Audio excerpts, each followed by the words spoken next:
The following presentation is a gift from the team at Streamline Publishing, publishers of Fine Art Connoisseur, Plein Air Magazine, and weekly newsletters Fine Art Today, Realism Today, Plein Air Today, and American Watercolor, and events, the Plein Air Convention and the Figurative Art Convention. We offer over 400 different art instruction tutorials and ultra high-quality video by the world's leading artists. If you like what you see, help us support our artists and our team with your purchase. Each video aired has a special discount code for today only in the comments section with a link to the video offered. And to see everything we do, or if you want to receive notice of new releases, new products, and new events for artists, simply click the other link, which says, "See everything we do." Thank you. Hi, I'm Eric Rhodes, publisher of Fine Art Connoisseur and Plein Air Magazine. Throughout my travels in plein air painting and teaching and creating videos and doing magazines and so much more, I encounter a lot of artists, and it's rare though to encounter an artist who is such a great teacher that you just want more and more and more. But that's what you're going to find in this video, Creating Dynamic Landscapes with John MacDonald.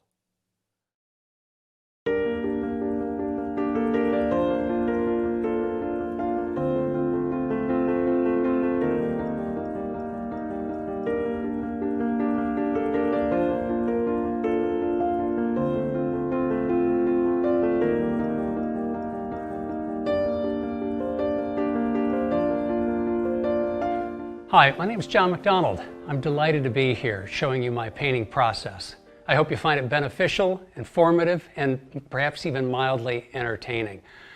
The painting process I use has really evolved over the last 20 years, as much by accident as intent.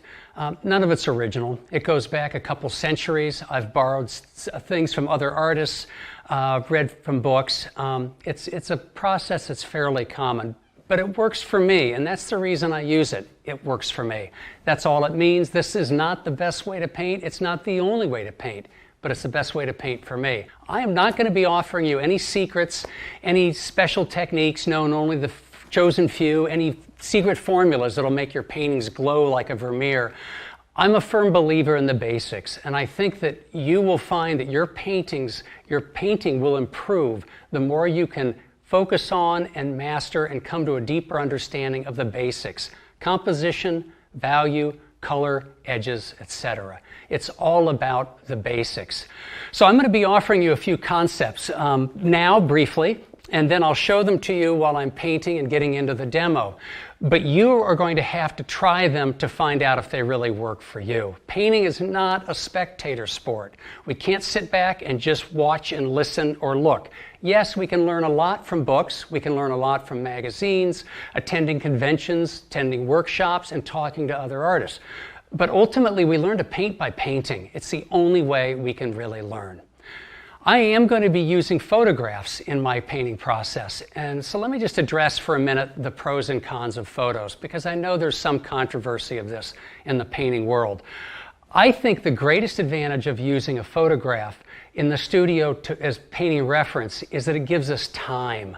We have time to study the image, study the composition, cut and paste different pieces of the landscape to enhance our composition.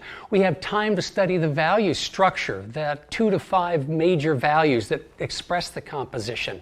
We have time to really study color relationships, even if those color relationships aren't quite captured very well by the camera.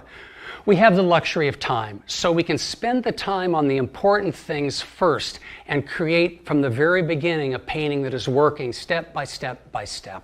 It also can capture ephemeral weather conditions that you would never be able to capture plein air. Sometimes you'll see a beautiful sunset scene, a dusk, a sunrise, certain storm conditions, a fleeting effect of water on light. Something that really reaches you and immediately you want to paint it. You only have 5 minutes at most. There are some conditions and situations in a landscape that you simply cannot paint plein air. Having a camera with you can allow you at least to record some of that to help you trigger your memory to allow you to paint from it. In terms of the quality of the visual information that a camera captures, As long as you take multiple exposures of the landscape, it often will give adequate information about value relationships. That's not a bad thing to have since it's so important in a painting. It also, of course, captures way too much detail. It captures all the detail we could possibly need. So those three advantages: it gives us time to work in the studio, it can capture ephemeral conditions in the landscape, and it can capture, I think, adequate value information if shot properly. The disadvantages, well, there are several. The biggest disadvantage is color. A digital camera cannot possibly capture the nuanced, sophisticated color that the human eye can see, especially in water, in skies, clouds. In fact, name any element in the landscape and you will find that a camera simplifies the color and often will shift the hue of the color. So what was, say, take a field of snow in the evening, at dusk. To the human eye, that snow may look as to be a purplish gray with tints of pink and green. And you go home all excited and you download the photograph and it turns out to be a solid sheet of bright cobalt blue. The camera just cannot capture color. The camera also will often exaggerate contrasts. If you shoot just one photograph and don't take multiple exposures, you're bound to end up with a photograph with either a white sky or black shadows. There are no white skies or black shadows in nature. So color contrast is a real problem. I think the single greatest disadvantage with a photograph is that it is a frozen and soulless and mechanical record of what we see. It does not capture movement in the landscape. It does not capture the movement of clouds, the movement of water, the movement of wind blowing across a meadow. All of those are part of the life of the landscape and affect our memory of it, which will affect how we paint it. The camera can't capture that. But even more so, it simply can't capture the life of the scene. And when you're painting plein air, on location, you're not just painting what you see. You are living in that landscape at that moment. You're a part of that landscape, and you're as much a part of that landscape as the tree or the cloud that you're painting. I believe that affects us on an emotional level that will allow us to paint from a deeper spot within us and create a mood perhaps or effects on the canvas that at least evoke those feelings that we had. The camera cannot capture our emotions, and often when we're on a landscape, it is the emotional reaction that first attracts us to the landscape. Lastly, let me just talk about copying versus creating. I think those who are most against using photos in the studio for photographic reference, they are against copying photos, and I am absolutely in agreement with that. There is no better way to kill your painting than to simply take a photograph and copy it color for color, detail for detail, value for value, because they're inaccurate. And the camera simply sees in a way that the human eye does not. A photograph is a copy of a scene, and to copy a photograph is to make a copy of a copy, and we all know how inadequate those can be. You are a painter, you're not a news reporter, so you're not interested in just facts. We're not making a copy, we're making a painting, and that's a vastly different thing. If I have a copy of a photograph next to my easel, and that's all I'm doing is copying that photograph, my focus is there. My mind is on the photograph primarily, and the painting canvas second. I need to focus on this. We're creating a painting. We're not copying a photograph. So what is a painting? Well, a painting is a construction. It has parts and it has a process. And different artists have different lists of the parts of a painting. I tend to see 5, some see 4, some see 6. We all agree on the essentials. A painting consists of a composition, a value structure. Now, the composition are the shapes, the 4 to 5 essential shapes of the landscape, how they fit together. You want to tie it into a whole that's both interesting, but it has variety. Usually we represent that as outlines. Well, the value structure is those shapes assigned a value being not a monetary value, but I'm talking about lights and darks. So a light sky, a dark band of trees in the distance, and a mid-value field, that would be the value structure of a landscape. So the components of a painting, again, are composition, the value structure, Color, more specifically color relationships. Edges. An edge is where two forms in the landscape meet. Say you have a hill against the sky. Is that line where the hill meets the sky going to be soft or razor sharp?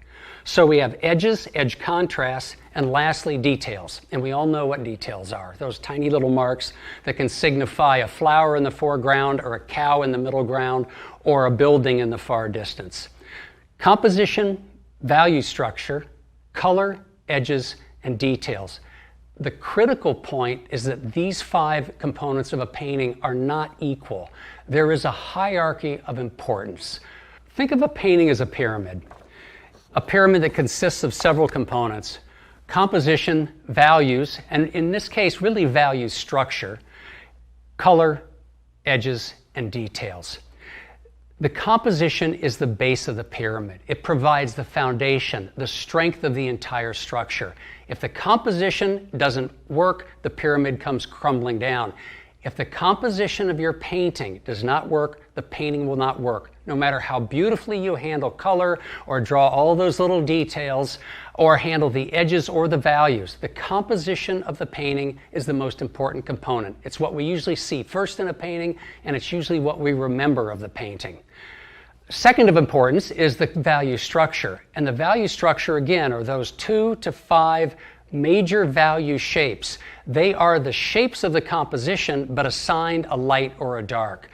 Why is that important? Well, the composition just in line is not adequate. We really cannot judge a composition until we have values assigned to it. So composition, value structure.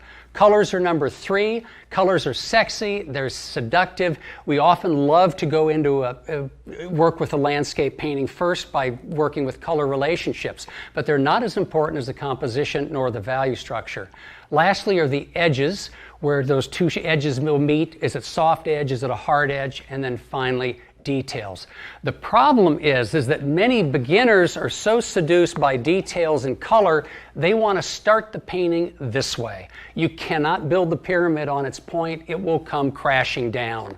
So when you begin your painting, it's important then to focus first on the composition, value structure, color, edges, and then details. And if there is the hierarchy, why not design your painting process around that hierarchy? And that's the process that I use. Again, this isn't original. It's a very traditional process. There are approximately 7 steps in my painting process. Again, none of this is original. It's fairly traditional. The first 3 of which don't even involve touching a brush. I choose the scene and I ask a critical question. What is it about this scene that most attracts me and makes me want to paint it?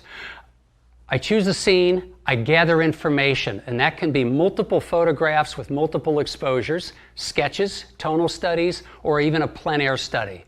I go back to the studio and I'll edit that information, changing some of the sketches perhaps, editing some of the photos.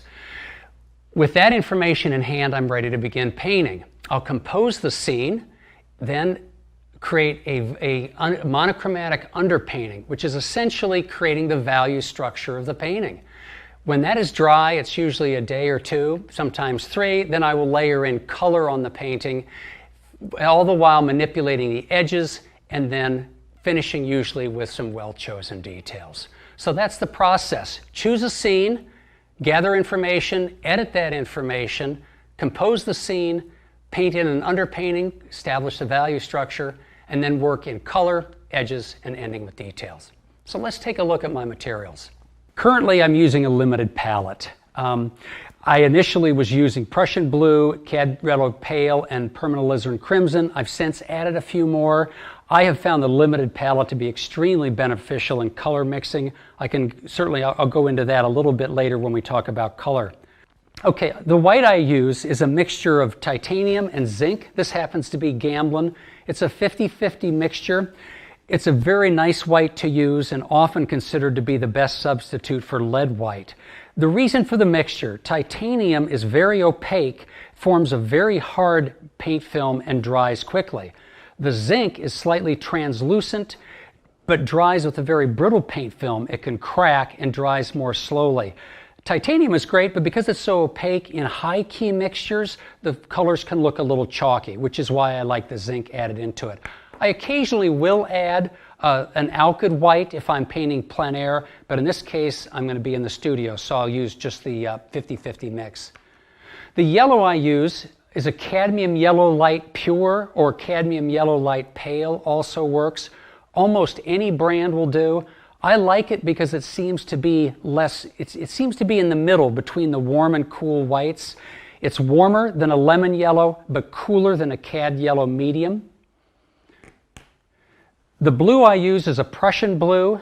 This happens to be Winsor & Newton. Any brand will do. And again, I like Prussian because it's neither warm like an ultramarine blue or cool like a cerulean or a turquoise blue.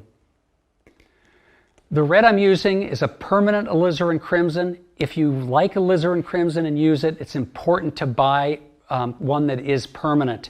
Traditional alizarin crimson is not light fast, and you should not use it.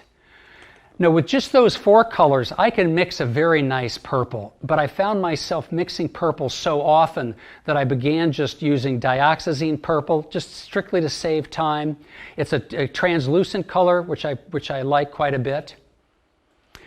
And with these four colors, it is possible to approximate earth tones, but I say approximate. It took a long time to mix something that looked like an umber or a sienna. So just to save time, I found myself using a raw umber. This is Vasari brand. I've tried a lot of other brands of raw umber, but I prefer Vasari because it seems to be slightly less yellowish. And when mixed with a white, it forms a beautiful silver gray that forms the basis for most of my neutrals. For the underpainting, which I'll be doing today, I use burnt umber and burnt sienna. Often you can use burnt sienna straight, but because it simply doesn't give you any deep darks. If you have a painting where there are some extremely deep shadows, you might want to mix a little burnt umber with it. I'll talk more about this when I actually start the underpainting. As far as my medium goes, I use a medium that's essentially a retouch varnish. It's 1 part safflower oil, 1 part linseed oil, 1/2 part stand oil, 1/2 part Dorland wax, and a little bit of cobalt dryer. If you fill a peanut butter jar or old salsa jar, I would end up putting in about 1/8 of a teaspoon of dryer. I add the wax because without the wax, it's all oils: stand oil, linseed oil, safflower oil. It dries to a very glossy finish. It's very difficult to photograph the paintings and sometimes even to view the paintings if there's bright ambient light. I like the look of the painting after it dries with a little bit of wax in it. It's more of a satin finish, and yet the colors are just as rich. This tube, I'm holding a tube of the medium. I filled this tube. When I travel, I just take a tube with me rather than a jar in the studio. For my brushes, I use two kinds. I use a flat that's a bristle synthetic blend. This is a brush from Utrecht that is sadly no longer made. I bought most of their remaining stock. But frankly, any moderately priced bristle synthetic blend brush will do fine. I'm very hard on my brushes. I scumble a lot and I wear them out quickly, which is why I don't buy expensive brushes. I start a painting, block in a painting, and do most of my painting with these brushes, the bristle synthetic blend flat. But toward the end of the painting, when I'm looking for a little more brushy effect, or if I need to cut a really sharp edge, I use a Robert Simmons titanium. It's a synthetic brush, softer, and holds a nice edge. It allows me to lay paint into the painting, and I paint rather thinly, but it allows me to paint into that layer without picking it up, which is what bristles would often do. I also have a large brush that I will often drag across a painting if I feel that the edges are too sharp in the process of painting and need to soften it. I am moving towards a non-toxic studio, so I do not use terps. When I need to thin the paints, I use a mixture of 50% safflower oil, 50% linseed oil. Like titanium, linseed oil dries more quickly with a very strong paint film, which is why it's been used for so long, over the centuries even. The safflower oil dries more slowly and forms a brittle paint film. So why mix that in? Well, I like the slower drying time, and the one downside of linseed oil is that it will yellow as it dries. The safflower oil will not yellow. So that's essentially my materials. I use a painting knife usually to clean the paint off the palette. I don't actually use it to paint, and of course just a mixing knife to use my mixtures. In terms of the odds and ends and little tools that I use, you'll see that I use a value scale quite a bit, and of course when I'm painting plein air I use a viewfinder, typical among plein air painters. But that's my materials.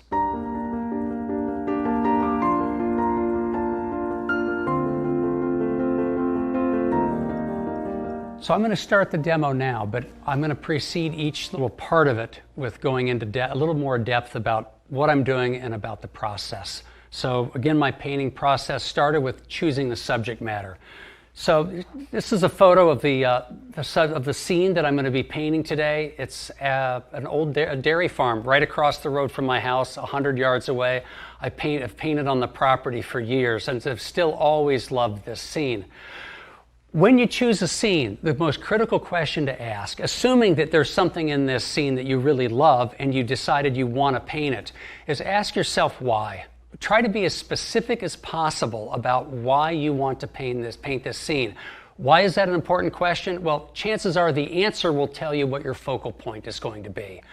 It's going to be the message, the whole point of doing this painting.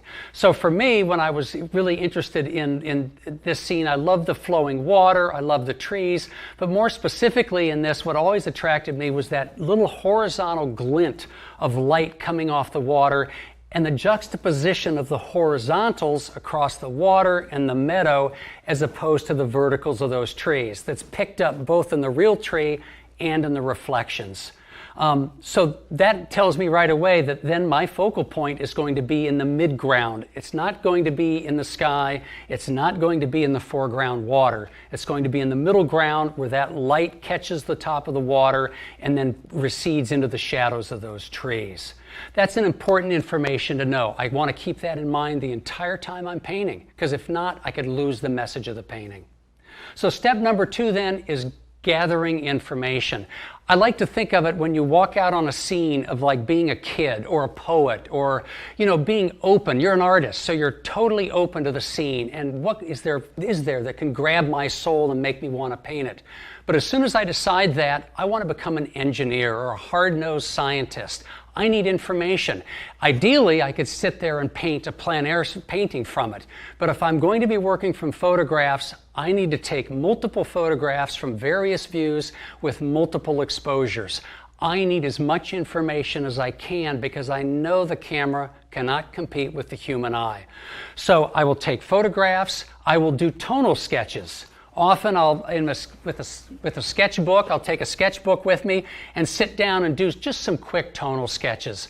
These are a variety of tonal sketches, obviously not done from this scene, but I just wanted to show you just the variety that I do, often with pen and ink, and then I use Tombow brand brush pens, just a grayscale. I'm interested in trying to establish 2 things in these sketches, a composition and a value structure. On location. It helps also trigger the memory of it. So when I'm on location, maybe a plein air study, taking photographs, tonal studies, the important thing is don't take a shot of the landscape and then rush to the studio to paint it. Quality time matters in this case. The longer you spend on the landscape, the more you experience it, the more you study it, the more you study its colors, which the camera won't capture, the more likely that at least you'll take back with you a memory that can inform the photograph and the sketches and help you create a painting that does not look like a copied photograph, but looks like actually a memory, a scene that you experienced in real life. So choose the scene, gather the information, and I spend as much time on the landscape as I can before heading to the studio. When I go back to the studio, though, I, as soon as possible, will edit that information so that memory is still there. The feelings, that emotional connection that I felt to the landscape is still there. So I usually will start with photographs. So now let's talk about editing photographs. Before I start, and I want to make this point absolutely clear, I do not advocate copying from photographs. Have I said that already? That's a surefire way to kill your painting. Use the photograph, but you're a painter. You're a painter. You're not a photographer, and you're not a newspaper reporter. Use this as raw information. I use photographs like an architect uses bricks for the building. The brick is not the building. The photograph does not become the painting. Parts of it inform the painting, parts of it inspire the painting.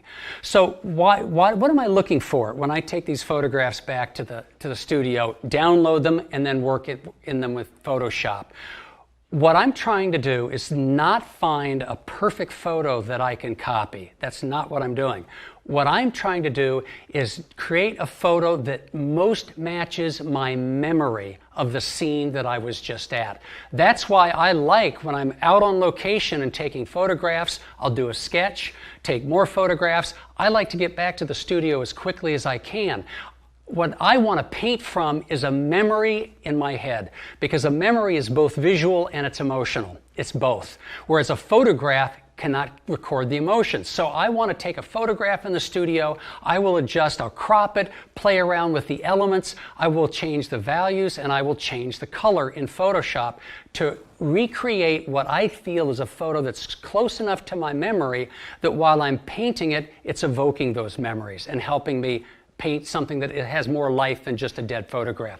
So this is probably one of maybe 20 raw photographs that I took, 20, 25, 30. Sometimes I'll take even more from different angles, different viewpoints, and different exposures. This was the one scene that I thought I could see a good painting hidden in this photograph. Taking the photograph into Photoshop, the first thing I did was I cropped it. So I essentially just brought in the borders. I also cropped it to the proportion of the canvas that I thought would most fit the composition. So after cropping it, then I will work with color. And I'll go back and forth. You'll see, for instance, that there is a clump of reeds or grass on the far left corner. You'll notice how I move those up and enlarge them. I will cut and paste elements. I alter the saturation of the colors, the hue of the colors. I also, it's a little hard to see in this, but in my photograph, the sky was nearly white. In the altered photograph, I've dropped colors in the sky, exploring the value, how would the different values of the sky change the mood. Again, I'm trying to recreate in what my memory of that scene was, which is always richer and always more interesting, I think, than what a photograph can capture. Once I reach this stage, and this can take sometimes an hour or two in Photoshop, it goes back to what I said about that pyramid. I will sweat the composition and the value structure. It's got to work. So I will spend whatever time I need getting it to work. I look at this photograph and I say, okay, there is a scene that has enough visual information that I can work with that as a painting. Taking it into Photoshop, keeping it in Photoshop as well, then I will typically paste a value scale to the left. And then I will take samples of that photograph and position them on the value scale. I need to know what those values are. And it's not enough to know that the sky is light and the shadows are dark and the meadow is a slightly light midtone. What's important with values are their relationships, not just their absolute values. So I need to know how much lighter is the sky than the grass. How much darker are the lights in the trees as opposed to the shadows in the trees. And I will spend a fair amount of time just mapping out these values. So notice in the value scale how the values here represent the trees, the water are here, this is the meadow, and this is the sky. Do you notice how they get clumped on that value scale? That's the value structure. That is those 2 to 5 values that will create the structure in the painting. I need that information. Notice too that I also pasted a small thumbnail of the scene. Often when the scene is smaller, we can see the value structure much more clearly than when the scene is blown up. Enlarged, we see detail and color. Small, it's much easier to see shapes and values. So I find that very important. So when I've reached this stage, I've identified the values, I've pasted up a thumbnail. This is not giving me so much the compositional information, but it's giving me the value information that I need. So this is as far as I will go with this photo. It's not there to copy, it's there just to provide me with information. But let me say a word about Photoshop, and I know that that can be intimidating to a lot of people. Because I was a former freelance illustrator, I used to color my work digitally, and I use Photoshop. I'm very comfortable with these skills. You don't need Photoshop to do this painting process that I do. You can print out a photograph and use simply a value scale to identify those values. You can, I know, take it on an iPad. There are several tools on iPad where you can change the color, you can convert it to black and white, which is what I often did.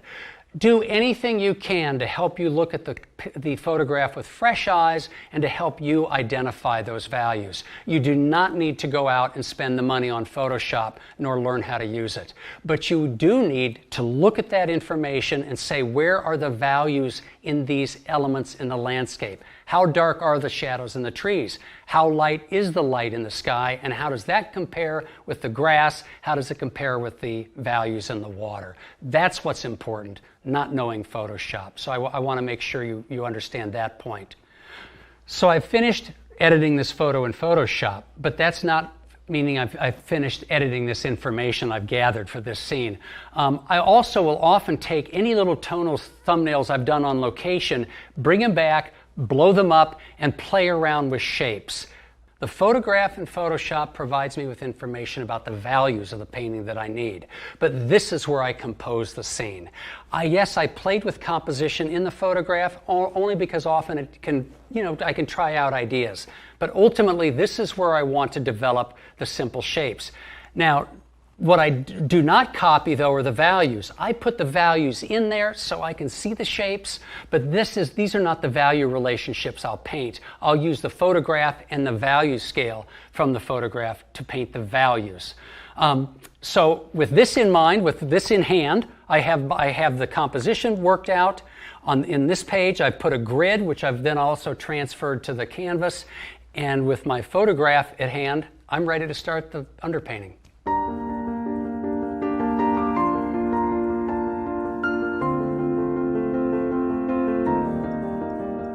So I'm just getting set up to start the demo. I'm going to move this over here, which is what I'll use for reference to draw in the shapes in line.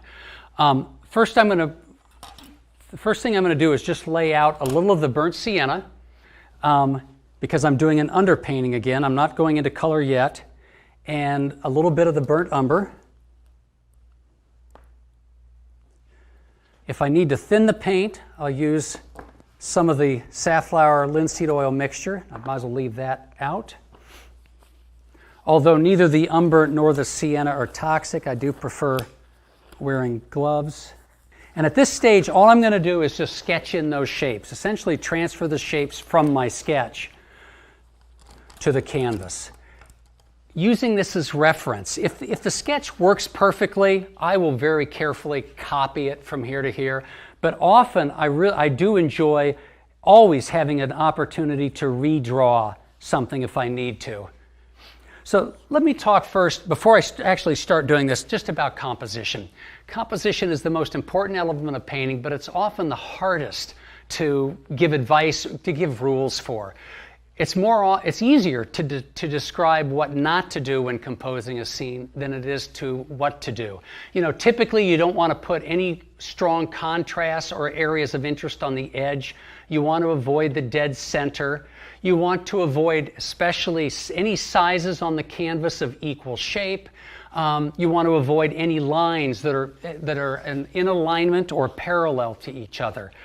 Most of those rules of composition can be broken successfully. There is one rule, though, that you absolutely cannot break in the terms of composition, and that is you cannot have your painting say more than one thing.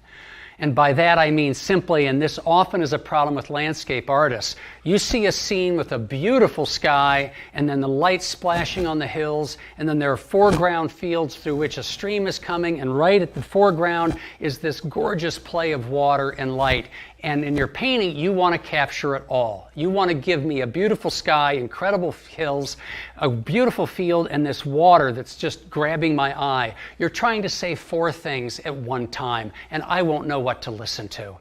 Think of an analogy of an orchestra. An orchestra playing a classical tune, some instruments will be playing the melody, everything else is backup, playing harmony and rhythm, but they're not drowning out the melody.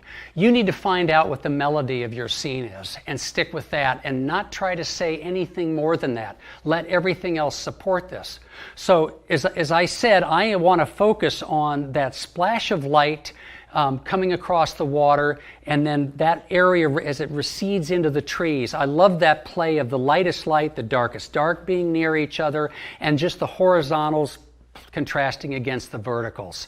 That is going to be the focus of the painting. So it's composing it right now, I want to make sure that the focal point is in an area that makes sense, and then especially when I start to flush this painting out in color, I want to make sure that I don't have too many areas of interest on the edges.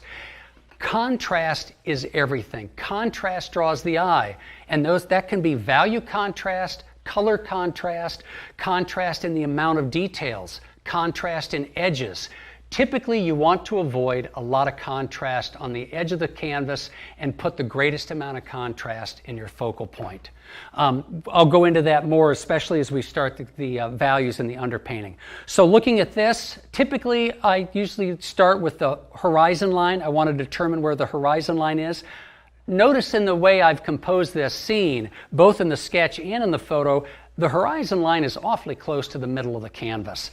I'm not concerned about that because this little section right here, this background field that I invented and just dropped in Photoshop, that's almost exactly in the middle, but the focal point here is so much stronger. This is really it's secondary. It's not going to hurt this.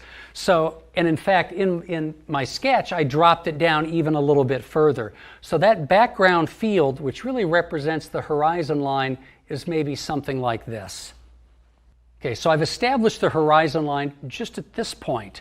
I'm going to note right now the horizontal line of the water, and it appears to be slightly below half of that in that square. Maybe that edge of the bank comes in, and this is fairly horizontal. Again, this is all just in line. I want to keep the lines fairly light. I've added a little oil to it. I have to be careful. You don't want too many layers you don't want too much oil on the lower layers of your painting. So often I'll use just the minimal I can, just enough to make the paint a little more fluid. And now it's just a matter of blocking in some of the lines that I'm seeing in the sketch.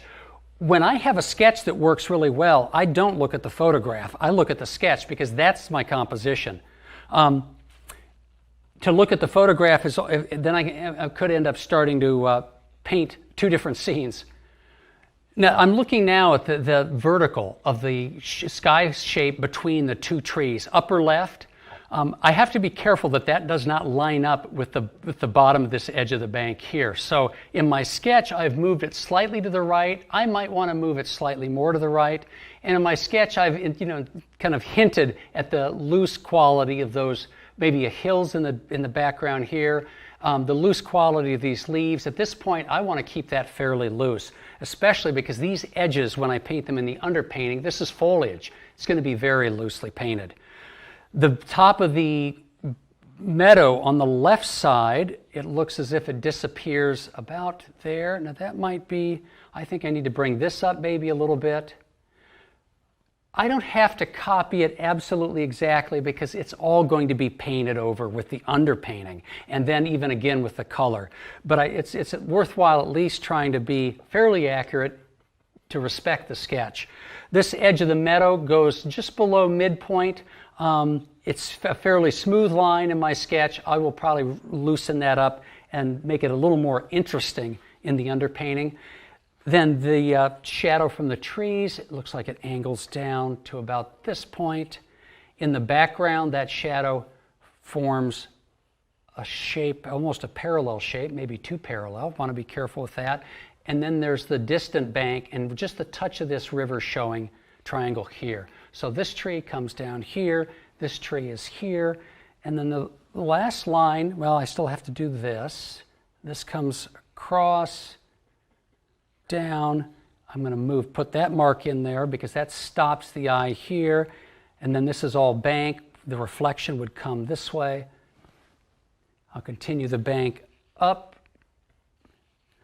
Notice in the photograph, this receding bank is a straight line. I wanted to make it more interesting, so I just broke it up. That again, it's just the sort of thing that if you copy a photograph, you are not going to notice, you're not going to see, and you're going to end up with, frankly, just a less interesting line of that stream. So now I need to do the right side of the center tree, and that is approximately here.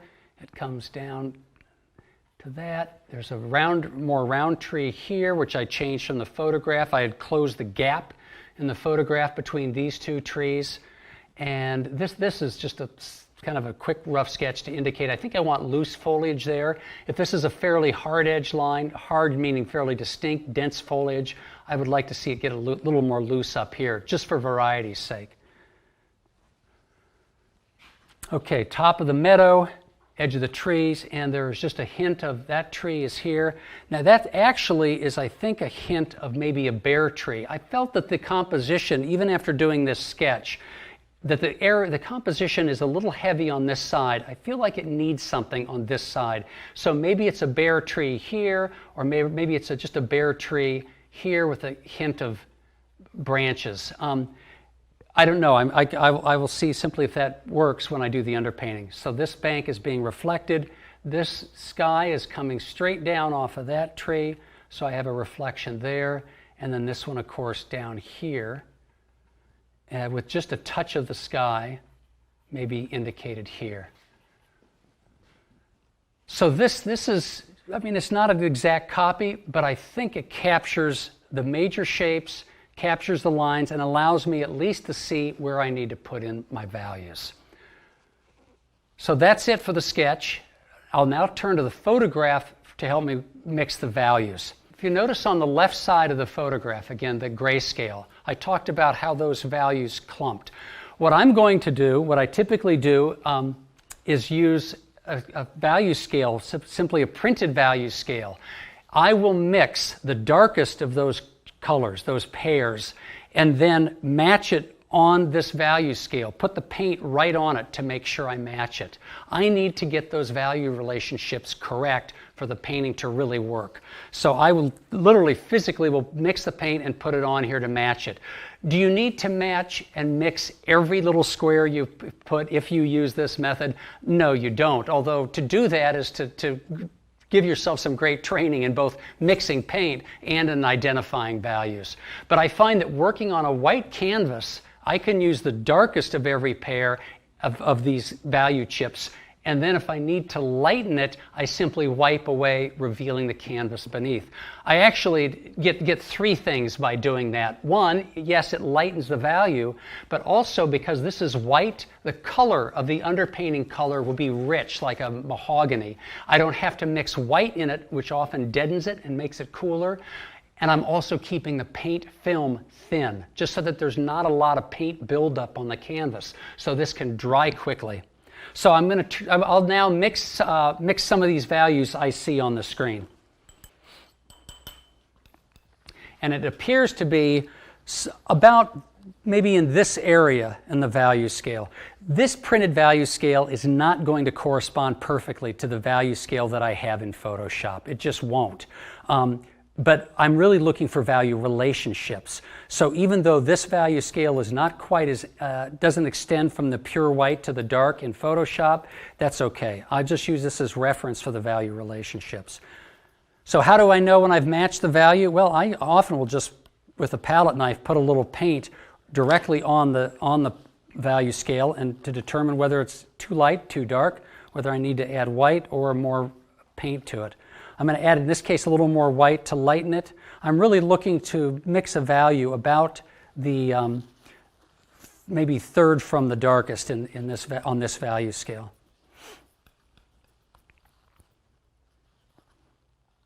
Still far too dark. All right.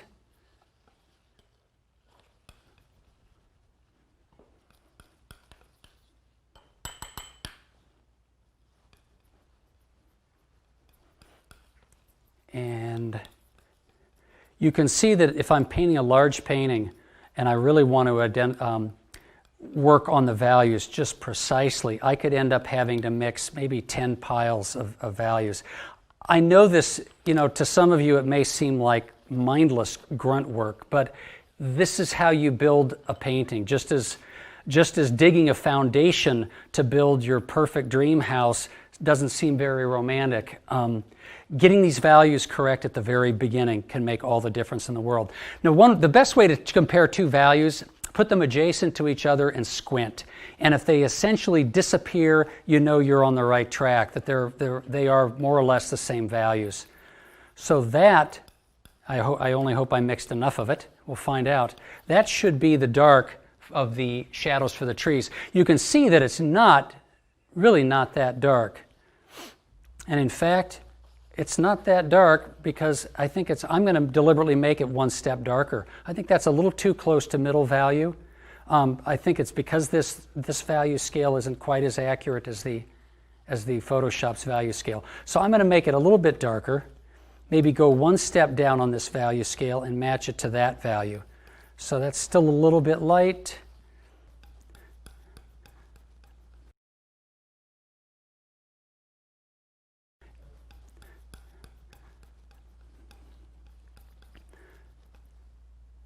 Okay, so it's a little, just a touch lighter, but I will use that as the dark of the trees. Moving up to the reflection in the water, that value appears to be between the third and fourth chip on this value scale. So it's only a little bit lighter than the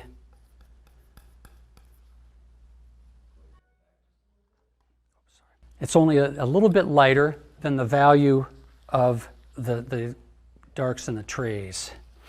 A little more paint. I actually enjoy doing underpaintings quite a bit because there's a certain playful quality. As you'll see, although maybe not on this canvas because it's rather small, but when I paint with a 30 by 40 canvas and underpainting, I won't touch a brush. I'll do the entire thing with a rag. Keeping very loose, and it just feels like play, smearing and adjusting, and you add darks, you pull out lights until it really works. Okay, that's essentially the value of the water, the dark values of the water.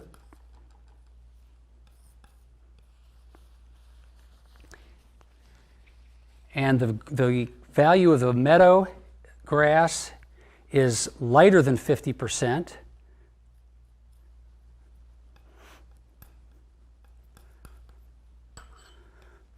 So I'm looking for maybe a value of here for the meadow, or maybe a little bit lighter. I think it's going to be about here would work best. That's clearly too dark. This might seem really just mechanical, like just drudgery, but it was drudgery for Michelangelo to be laying all that wet plaster before he could do all the fun painting with color. So it's just part of making the painting work, focusing on this underpainting. Still a little dark.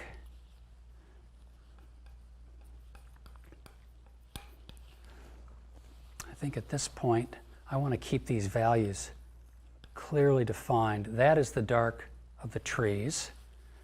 That's going to be the dark of the water. That is scrap, which I can use. And let's see, we should be getting close to this value. Maybe just a little bit lighter. Sometimes it's astonishing how much, as you start to work these values, just how far apart they can be and how off you can be when you think you've got it.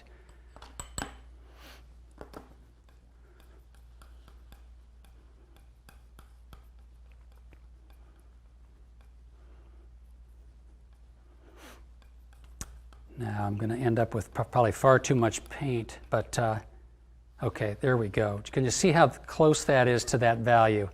That's going to be the value of the meadow. And my last value is the value of the sky, which is going to be just a little bit. I really don't even need the value scale for that, because that's going to be white with probably just enough value sienna in it to tone it. Well, maybe worth checking anyway. That's still a little dark. Okay, can be a little bit lighter. At this point, I will probably just rely on wiping it from the canvas to reveal the white.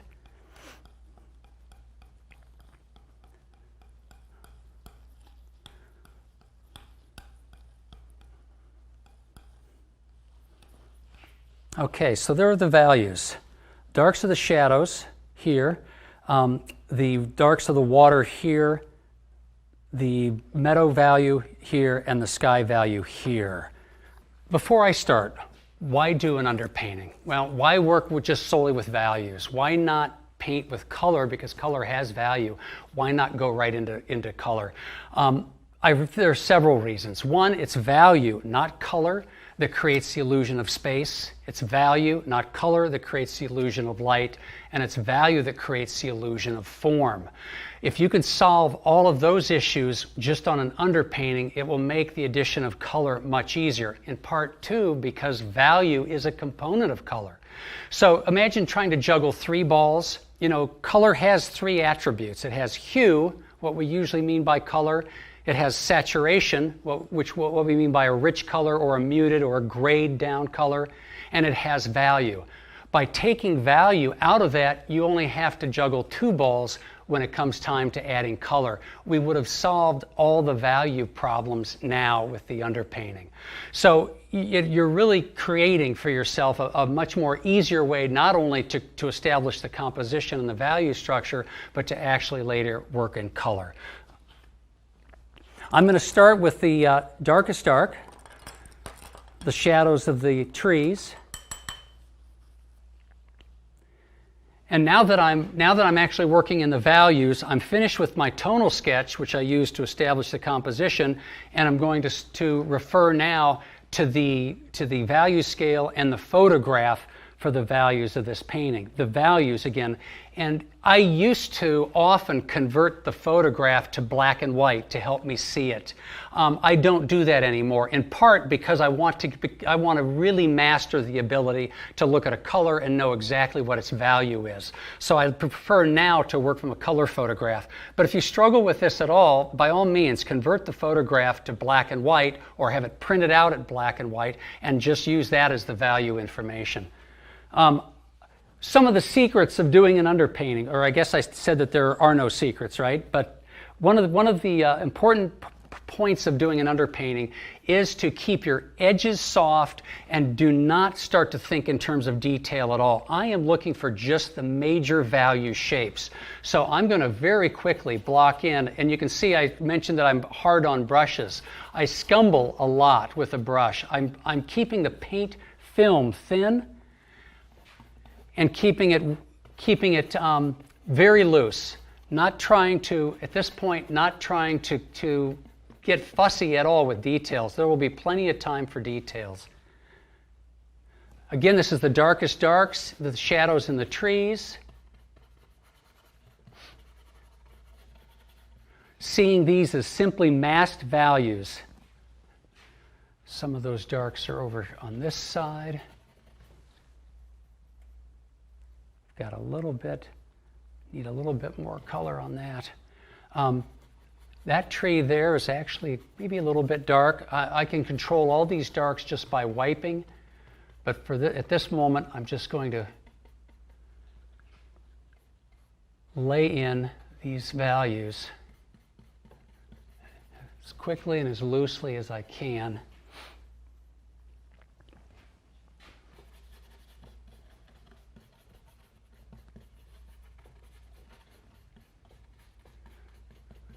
Now I'm going to extend, take my brush, grab more of that, and I'm going to extend this up, knowing though that as I do, more and more of the white of the canvas will show through, which is fine because as I'm looking at this, there are two things that jump out at me. Gradients. I'm seeing that especially in the water here, do you notice how the gradient goes from a dark to a lighter tone here, the gradient expressed right here? That's an important gradient. Any horizontal plane. Any horizontal field, a sheet of water will have a gradient. A gradient being a subtle change in value or color as a plane moves into the distance. Here it's not so subtle. That's a fairly noticeable change, how the water becomes darker as it comes into the foreground. I need that gradient because it will create the illusion that this water is going in the distance. However, there's also a gradient that I really like from the darks of the trees. They tend to fade as they go up, as you go from into the darks of the shadows here up into the leaves. It gives the illusion of light coming out of the sky and lightening that area, flooding that area. So again, just some rough scumbles.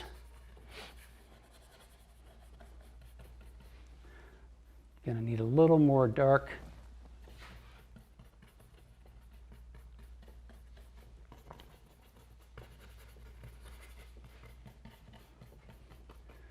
Keeping that fairly loose. And then this is where I'll often use a paper towel, keeping the edges soft, picking up some of the paint maybe with the gradient, lightening up the tops of the trees, softening edges, and then even if I need to, showing the lights of the trees by just smearing some of the paint and starting to indicate just some very simple lights and dark shapes in the trees, hitting the shadows.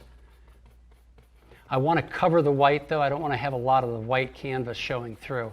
This gradient I want to be fairly a smooth gradient so it's not too abrupt from top to bottom.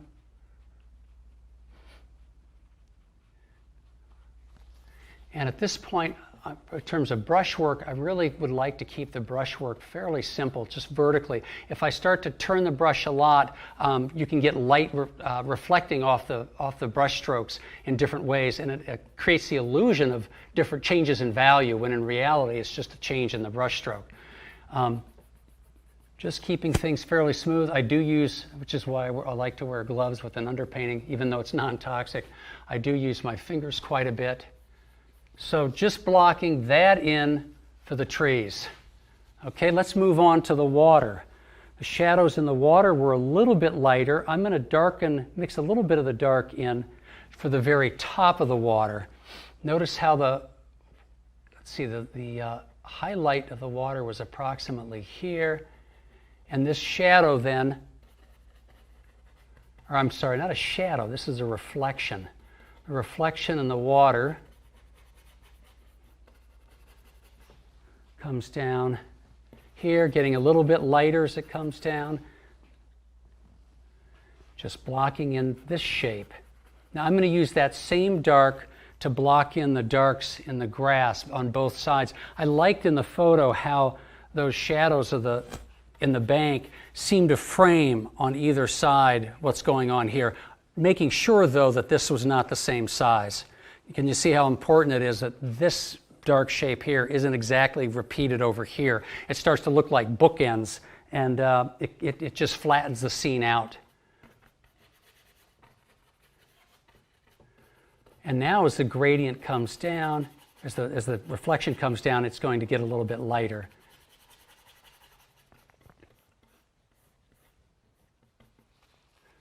Again, I hope you can see at this point that I am not at all concerned with details. There's no fussing at all here.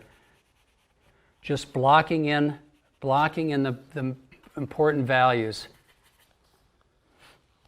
This is the value structure that I talked about.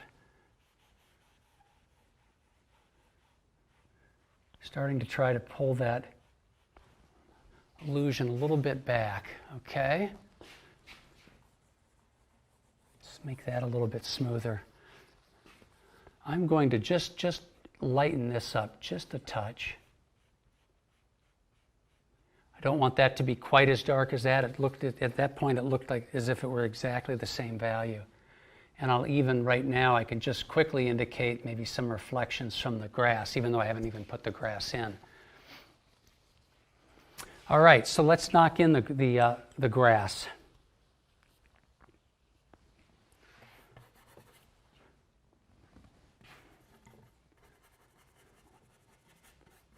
keeping it very, very loose. Essentially, maybe I'll put in a little bit more dark here while I have that paint. Bring that up a little bit to work the grass, and then working the grass into it as I come down more into the foreground.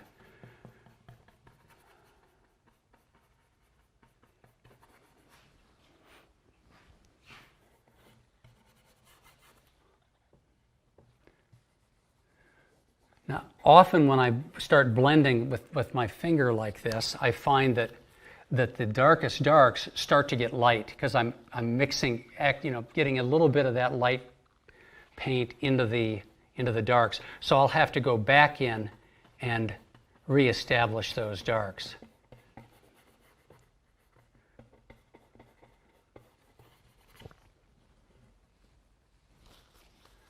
I don't want too much paint on here. I don't want to have to be pushing a lot of paint around.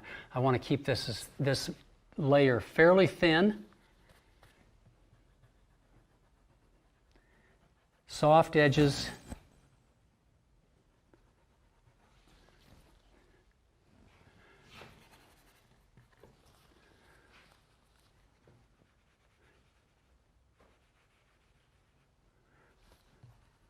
And just continue working these shapes.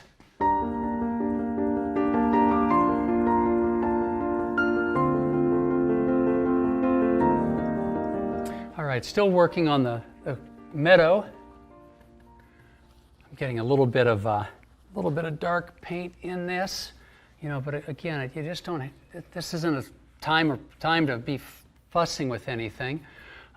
Especially until I get all of this white covered. This white is going to change the way it's going to affect all of the values in this painting. And until I get it covered, completely covered, it really is hard to finesse any of these values. Keeping the edges soft, fairly flat tones. I don't want to have a whole lot of streakiness or anything else in these values.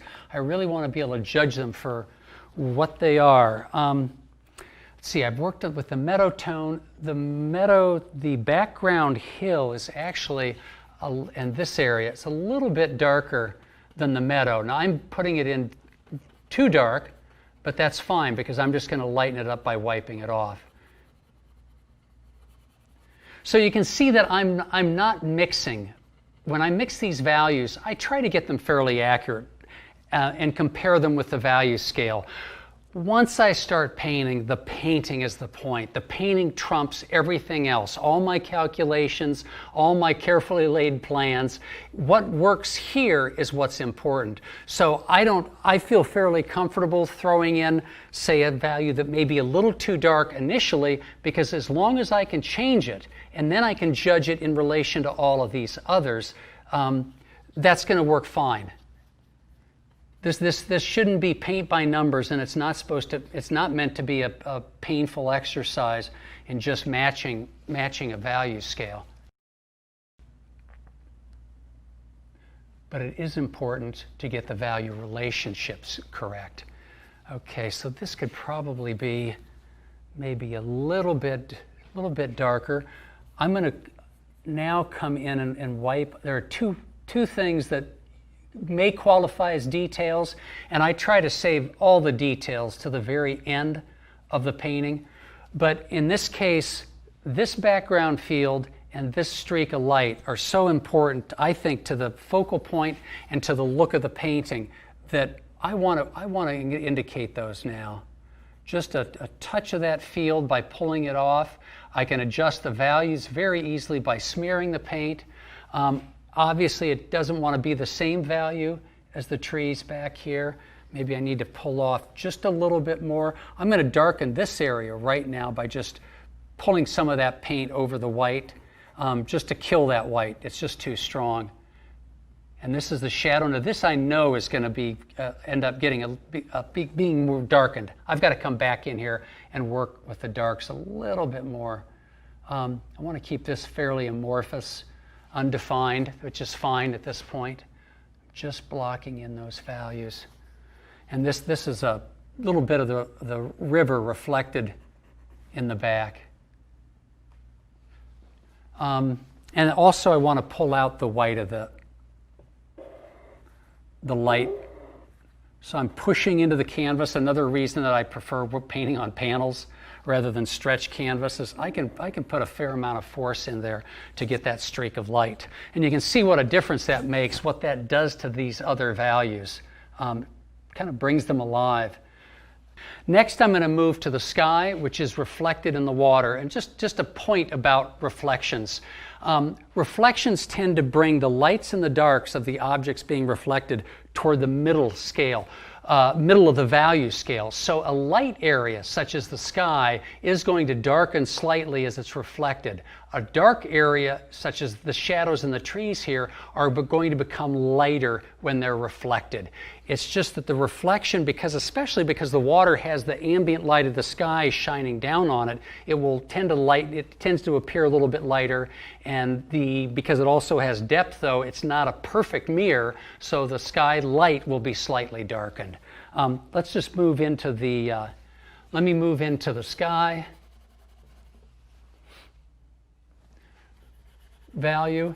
By the way, when I scumble this on, I typically will then, if I'm crossing any of those pencil marks, the grids, I stay there with the paint and scumble long enough that it simply dissolves the pencil. You don't want that. You do not want that grid to show through the final underpainting, because it may be then that it shows through the final painting when you add color. You want to avoid having that show through. Now, I had this brush I haven't cleaned, so I am getting this paint is I'm actually mixing a little of the paint, the darker paint, in the sky with the brush. But again, I'm just going to wipe that off with the paper towels, keeping this fairly loose.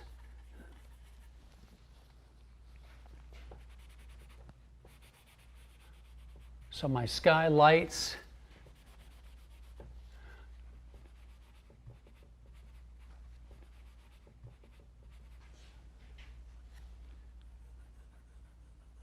keeping it, again, loose as can be. Maybe a little bit darker up here. You notice though that because I've added white to the burnt sienna, I'm already starting to get a little color contrast. How it looks a little more bluish, just a touch more blue.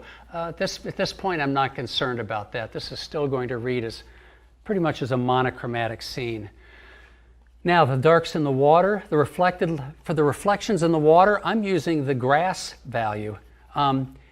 It's about the same value, and it's just a little bit lighter at the top where there's a gradient. So maybe I'll lighten that up just a little bit as it goes up top, and then darken this a little bit down the bottom. I'm just going to smear a little bit of that reflected light into the water so it becomes a very soft edge. Okay, now these shapes are not really well drawn. I mean, that shape doesn't line up, but I think I'm just going to have to move that tree over a little bit, which is what I do. This is looking a little narrow anyway compared to this. Now, I hope you can see at this point, and I think right now I'm going to do this just to soften, blend some of the brush strokes. It's easier for me just to see this without a lot of brush work. Now, at this point, there's a sense of light and form. I would not stop at this stage by any means. I really want to resolve some of the more subtle issues in this. But if it really works, even at this stage, chances are you're gonna have a painting that's going to be successful. If it doesn't work at this stage, you have to make changes.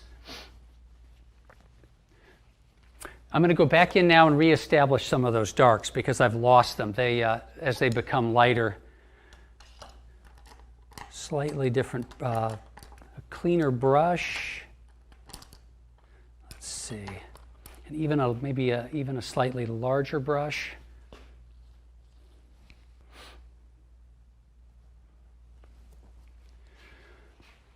Not looking to paint details at all. I just want to go back in and establish some of the darks.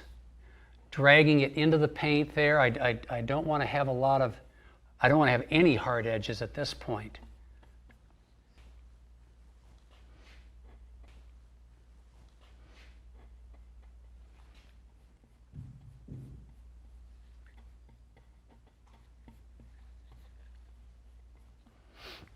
Some of the darks under the trees here, having those darks fade up. Now may be a good time to move this tree just a little bit to the left.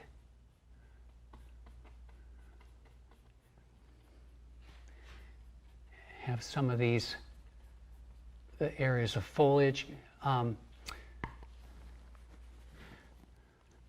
know that any mistake, if it just doesn't work, it's just so easy at this stage to wipe out. The underpainting, I'm just looking for the essentials in this landscape. The value structure and the way these shapes are going to start to work together. Now there's a nice mid-value, just see where the shadow of the tree meets the shadow of the grass. In the photo, there's actually almost a transition value between the two. Just a nice soft break to that. So I'm going to just soften that just a little, enough to indicate that now I've got a bank that's halfway in shadow here. Establish darks there. And some of the darks here. Now there's a nice dark in the bank there. I like the dark here. There's a dark on this side. I have to indicate at some point where the banks meet the water, and there's some shadows there. And of course this is quite shadowed.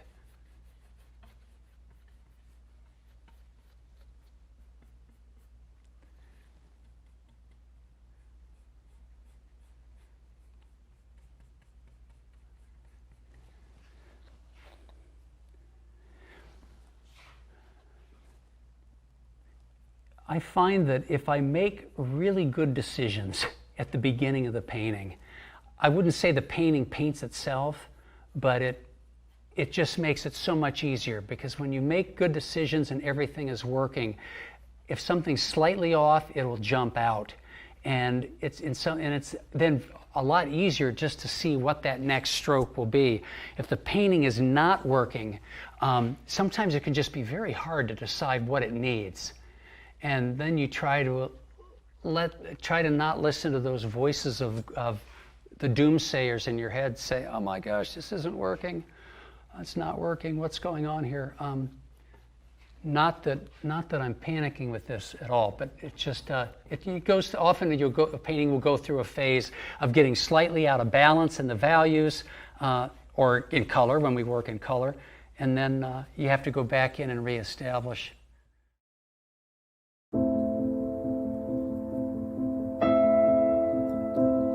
Paintings, when done well, create an emotional response. The goal of a painter should be to create a landscape that transports the viewer into the scene, where it evokes deep feelings and emotions. If you paint a snow scene, your viewer should shiver and feel the cold blowing snow. A beach scene should let the viewer feel the warmth of the sun, the sound of the crashing waves, and the sand between their toes.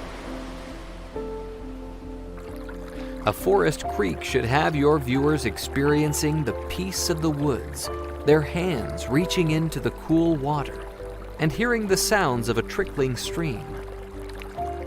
To paint emotional landscapes, it's important to study from a master landscape artist who has conquered the nuances of light, the energy of the foliage, and the perfect balance of color to create an atmosphere where you can tell the temperature just by looking at the scene.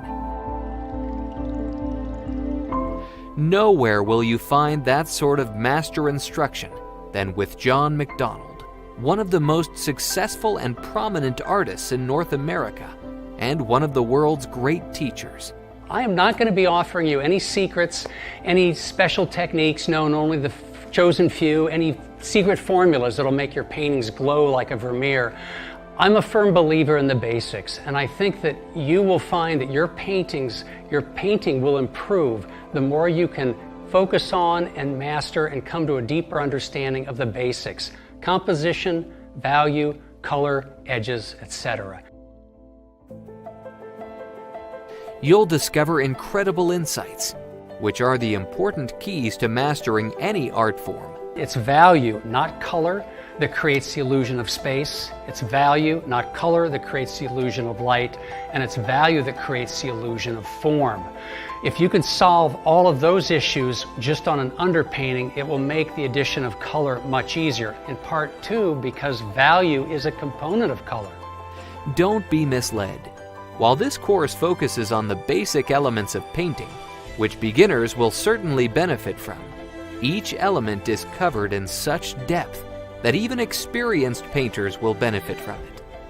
In fact, many of the world's leading artists seek out instruction from John to help them elevate their paintings to a higher level. Color luminosity you create by two different colors, warm, cool, keeping them exactly the same value.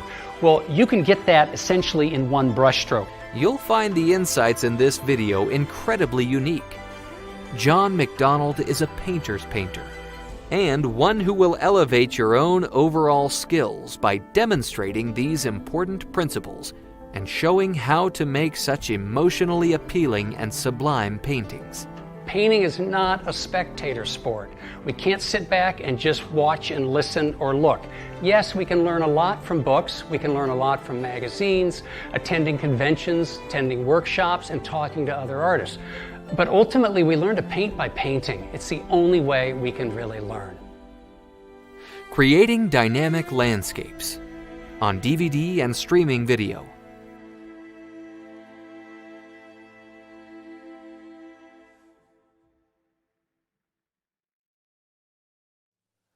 Well, that was John McDonald and Creating Dynamic Landscapes. I told you, he's a great teacher.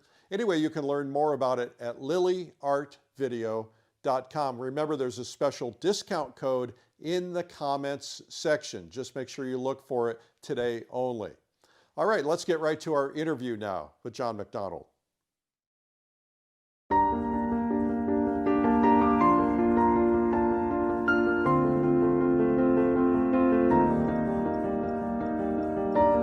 Hi, I'm Eric Rhodes, publisher of Fine Art Connoisseur and Plein Air magazines.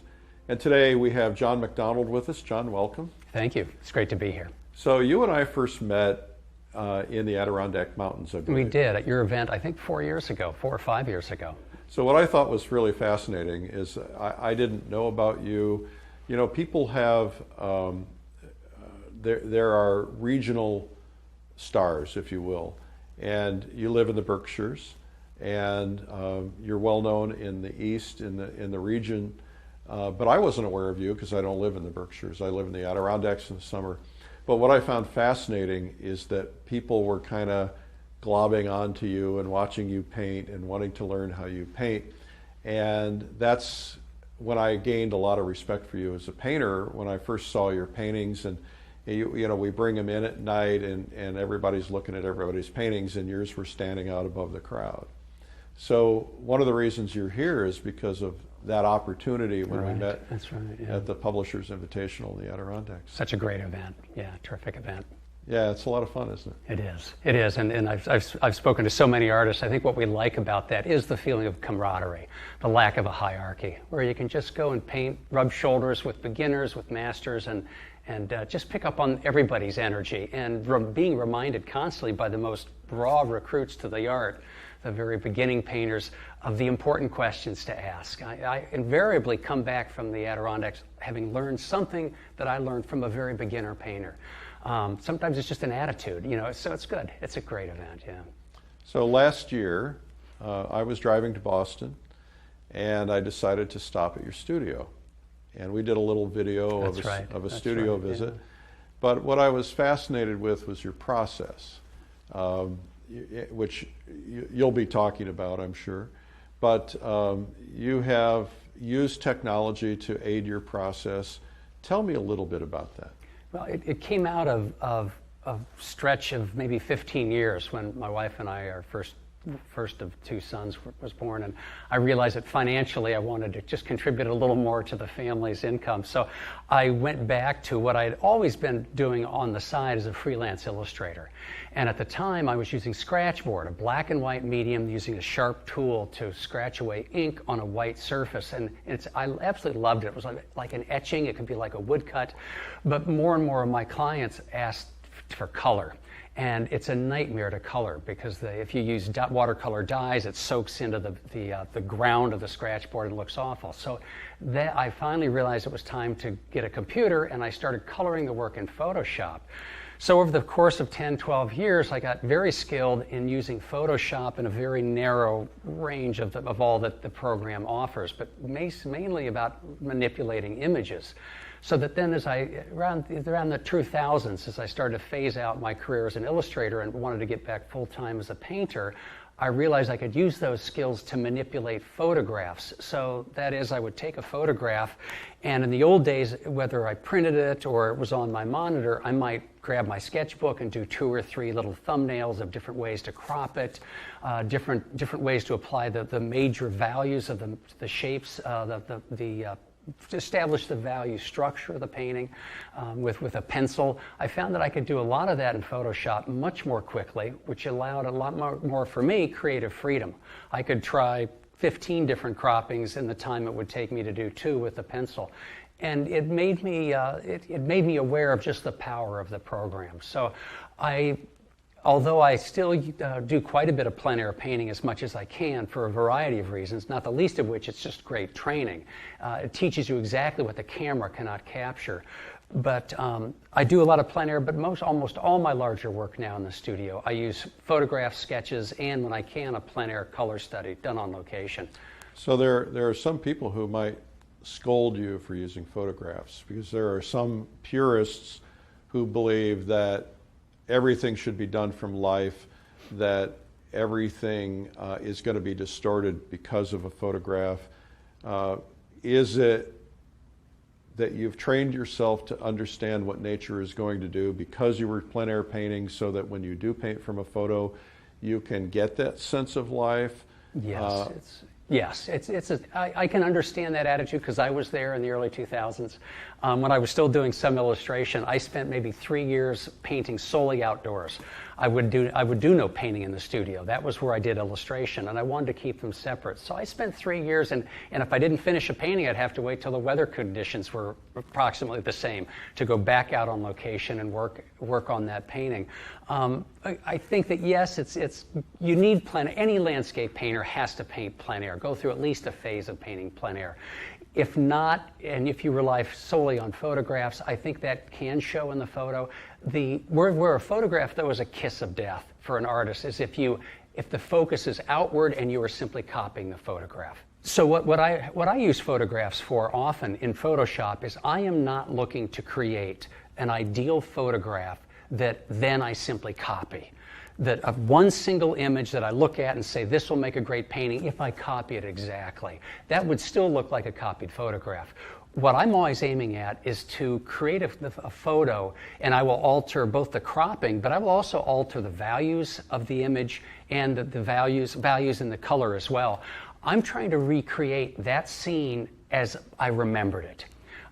Including the way I felt about it. So for me, it's the feelings of an artist on location. That's one of the great advantages of being plein air. You're not just seeing something, you're in that scene. You're living in that landscape. You're as much an integral part of that landscape as a tree or a cloud that you're painting. I think that has a great power on the psyche and the soul of an artist that can come out in the painting. But if I simply run out to a landscape, take a photograph, and go back to the studio and copy it, that photograph is a soulless mechanical reproduction of what the lens sees, not even what the human eye sees. And then you end up copying a soulless reproduction of just an image. The camera cannot record your emotions, the artist's emotions, the artist's feelings. What attracted you to this scene in the first place? Often it has much more to do than just a simple color relationship or the story of an old tractor in the field. There is an emotional connection to the landscape that exists when we're plein air that cannot exist in the studio if all you do is rely on a photograph. So I have my foot in both camps. I understand perfectly why there are some who say you cannot copy from photographs. And that is true, but I think you can use photographs simply for visual reference, as visual raw material, information, that you can use then to recreate the memories and the feelings that you felt when you were on location. Well, that's something that's very hard to articulate. So when you go out in plein air and you're walking through the woods and you find a spot that speaks to you, you're like, there's something about this that you're having an emotional connection to. How do you translate that into a painting? Because there are no tubes that say drama. There's not a tube that says tranquility. There's not a tube that says peace. Exactly. It's all, well, there's the skill component of that. We have to know as artists how to compose a painting, how to manipulate value relationships that create one mood as opposed to another. How a soft edge can actually create an emotional tone to a painting that all hard edges won't. I think that's part of part of both learning skills as an artist, but being mindfully aware that as an artist, as a human being, I'm responding to this with emotion and with all the experience in my story and my history, and that can influence the way I want to paint. Ultimately, we have to ask ourselves, why are we doing this? Is it just to produce pictures, or is it a way to, for me, it's always been a way of connecting to the landscape. I've often said that for me, painting plein air is really a form of meditation. If I didn't know how to paint, I could still be very happy sitting in a meadow for 2 hours and just watching what happens. It's a miracle. You know, everything is miraculous out there. And just enjoy the color relationships without painting. The painting is actually, for me, an important part of that meditative process because it stills my mind and gives me, it's like a chew toy for the mind. You know, the discursive mind that's always talking. When I paint on location, there is a part of my mind that just shuts down and is very still and is so intently focused on looking at these color relationships and recording them and mixing them. For me, a painting is an excuse for a way to more deeply experience a landscape than I ever could. It stills the mind, it makes me focus on relationships, color-light relationships, and try to capture a mood in paint. So, which goes back to using photos. I think that if you're in a landscape and you just simply take one photo and rush back to the studio, it's going to be very hard to capture any kind of a mood or a feeling in that painting that you experienced because you weren't there long enough to experience a mood. Yeah. I think it's important, even if you use photographs, to spend as much time in the landscape as possible. Quality time matters. So take 30 photographs, different exposures, then sit and do a couple sketches, and if you can't, do a plein air color study. No intention to do a finished painting. You don't have to put that pressure on you. But it not only doing a plein air color study will not only give you a much more accurate record of the color relationships in the landscape than a camera ever could. It's also another 2 hours spent in that landscape, living it, experiencing it. I know that they said that Whistler was a huge advocate of painting from memory because he felt that was the essence of the landscape is what we remembered because we would only remember the most important things, what that landscape meant to us. So I think that's absolutely true. To go out into a landscape and experiencing it is going to affect you in a way that can come out in your paintings in a way that you will not happen if you just rush out, take one photograph, and then go home and paint it in the studio. If that makes sense. It makes a lot of sense, and I've heard a couple of different philosophies on that. One philosophy is get out, find the spot that you respond to, set up your gear, and then don't put yourself under any pressure. Just sit there, enjoy it, look around, take in the birds and the sounds and the breeze on your face and the movement, and just actually take it all in and kind of get into kind of a meditative process. The painters in Russia that I've met and painted with, most of them are Orthodox, and they actually use painting as a form of prayer. they put themselves into a meditative state. But I've also heard some people say that the minute that you get there, get the part that you're excited about down on the canvas first. So if maybe it's the bark on a particular tree, don't try to execute the entire painting, but focus on getting that one piece first, because we get tired, we get fatigued, and so at least if you get that, you've got the primary thing. I absolutely agree with that. And in fact, even when I don't have the time for a plein air study, but I'm on location and I know I have enough time to take photos, and I love to spend at least a half an hour on location to soak it in. That's so important to do that.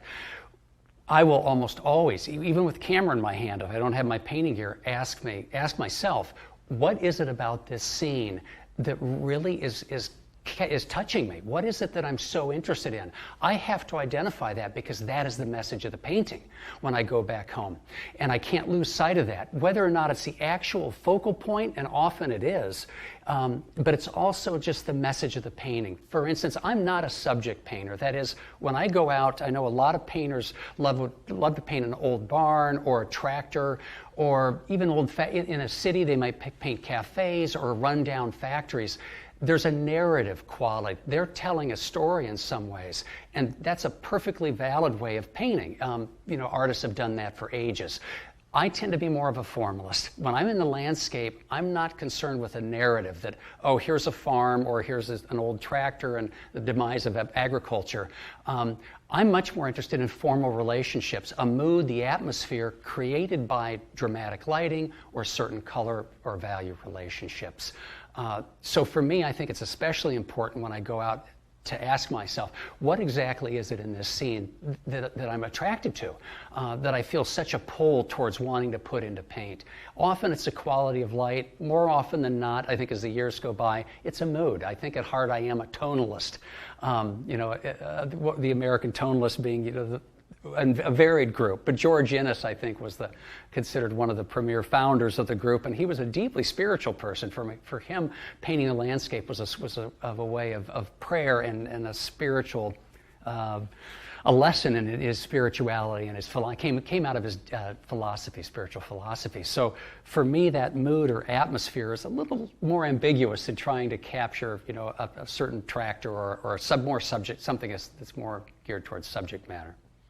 Well, I think for some of the people who might be viewing this, maybe you could get into a little depth about what tonalism really is. I think that being a tonalist is one of the most difficult things a painter can do, because you're interpreting everything differently, right?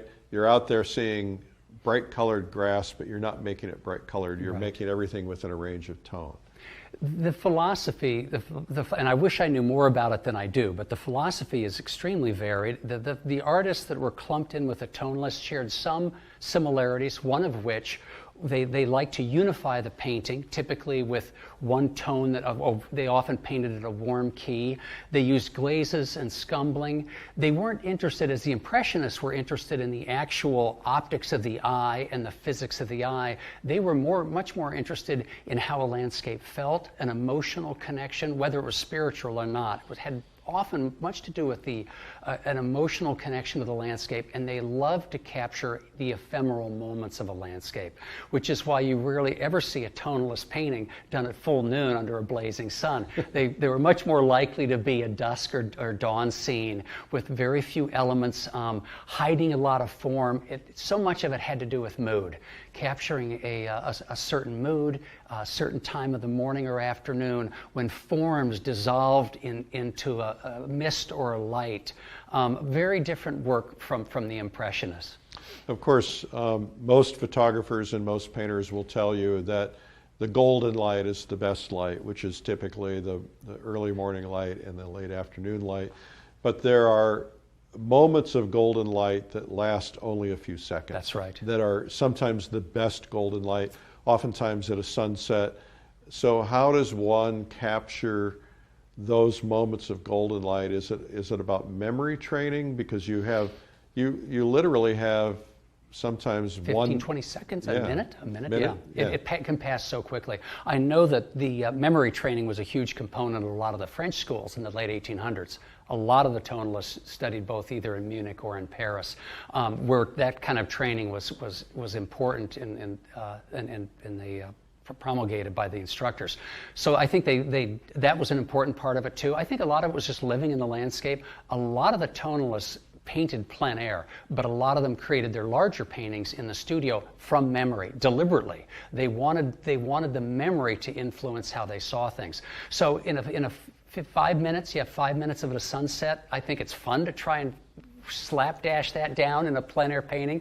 Often you're really limited to just color mixtures, which I think is perfectly appropriate. Why not? Because the camera can't capture.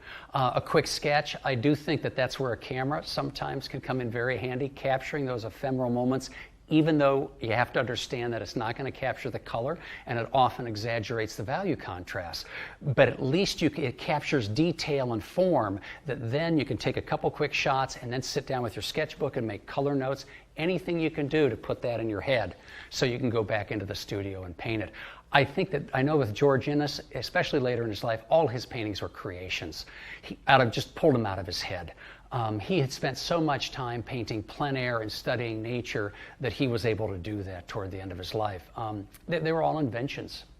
So if your intent was to do a sunset painting, for instance, in plein air, would you go in and lay out kind of the basic drawing elements and so on, and then wait till that 5 minute period of time to put your color in? Well, I can remember clearly 3 years ago or 4 in the Adirondacks, sitting on the beach near Paul Smith's with a group, spectacular sunset, and I think I did maybe 4 or 5 paintings in 45 minutes, not one of which, of course, would end up in a gallery. They weren't finished paintings. It was the experience and fun, but I think that the advantage of that is you don't have time to fuss. You take a large brush, you block in the color and values as quickly as you can and as accurately as you can, and it's a little bit like downhill skiing on a 3-diamond trail when you're really trained to be on the bunny slopes.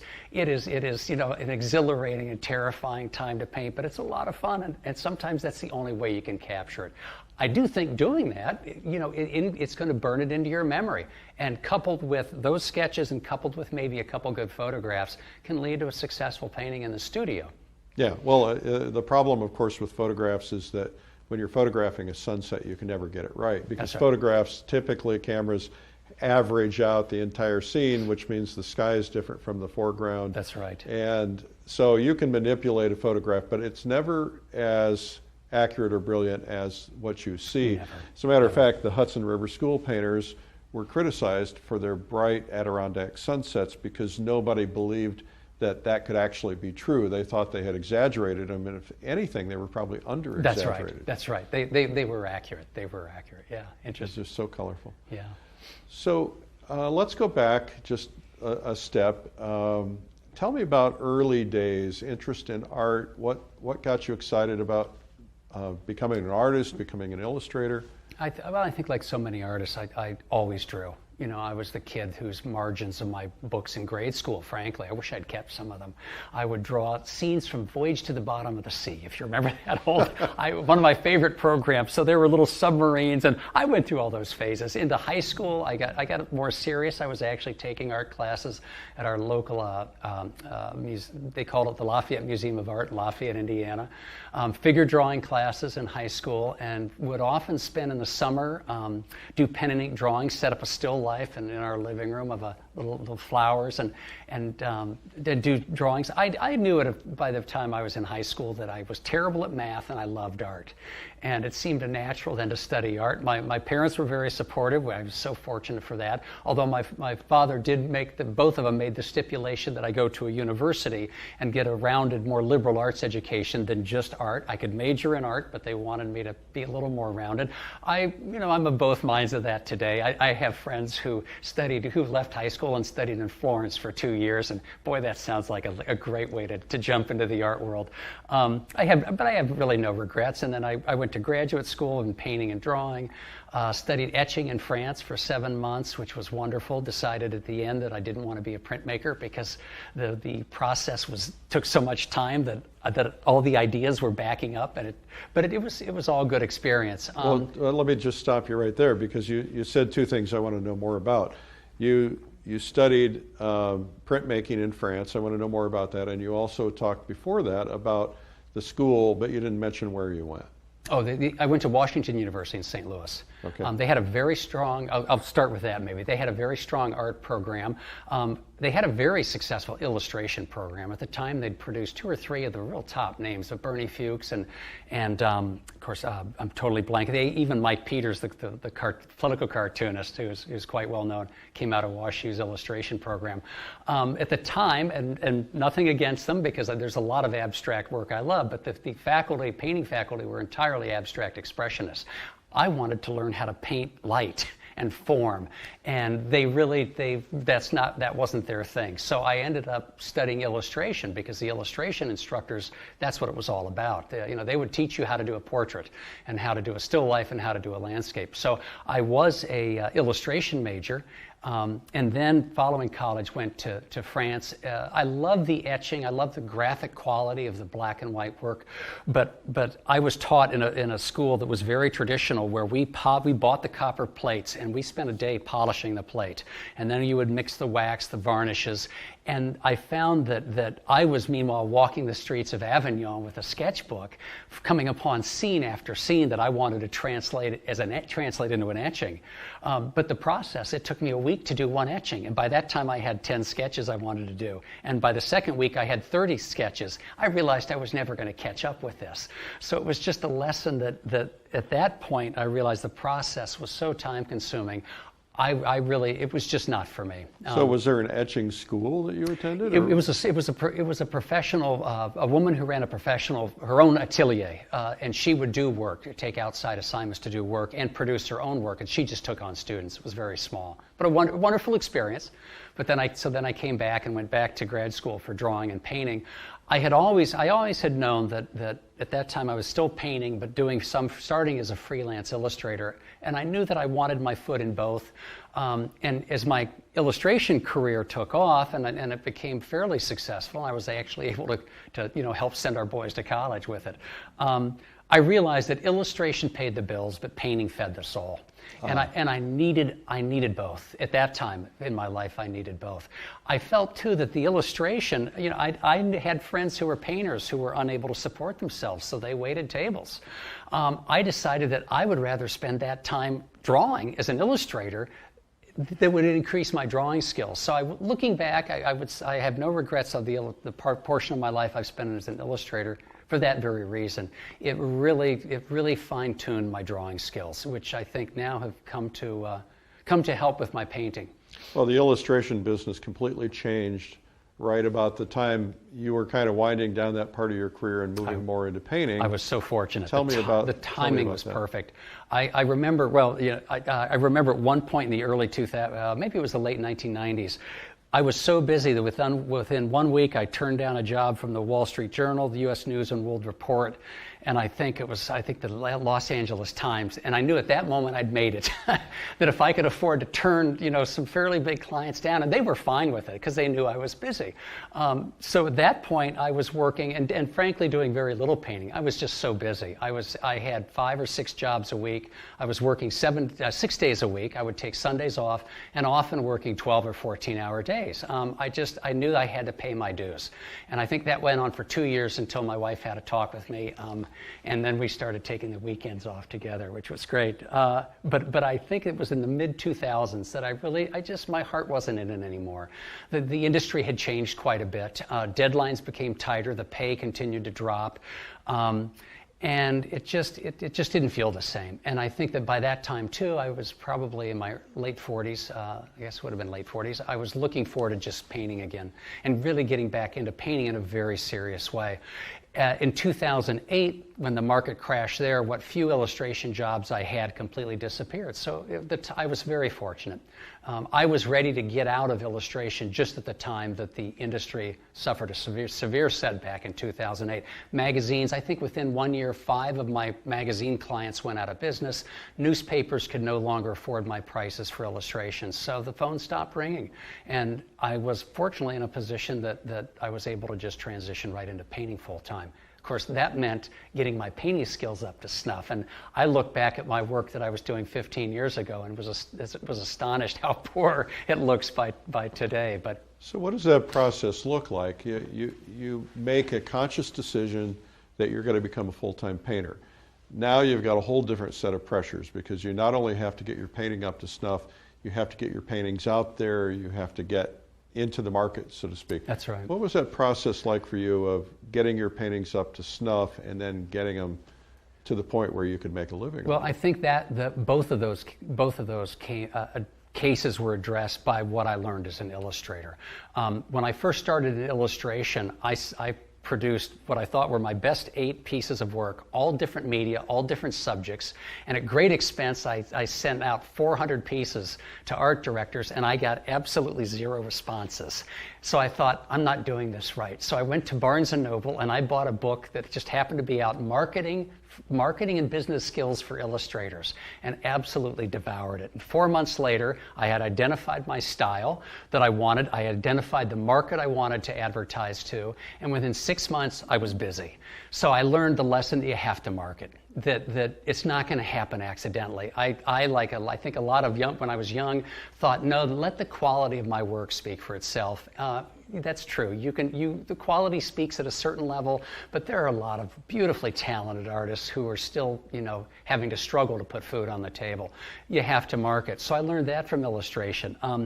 In terms of getting my skills up to snuff, I think it was the work ethic from illustration that it just became very normal for me to go into the studio at 7 in the morning and leave at 5 o'clock at night and just work and work. You have to treat it like a job. It is, and it was a job, but it didn't feel like a job because because you love doing it. I loved it. Yeah. But I think this is one of the problems that a lot of painters struggle with, is that they're trying to get their careers on fire, they're trying to launch their careers, but they're not spending any time in marketing, which is why we're doing a lot of marketing training. That's right. But they're also easily distracted. What I tell them is, look, you've got to go in there.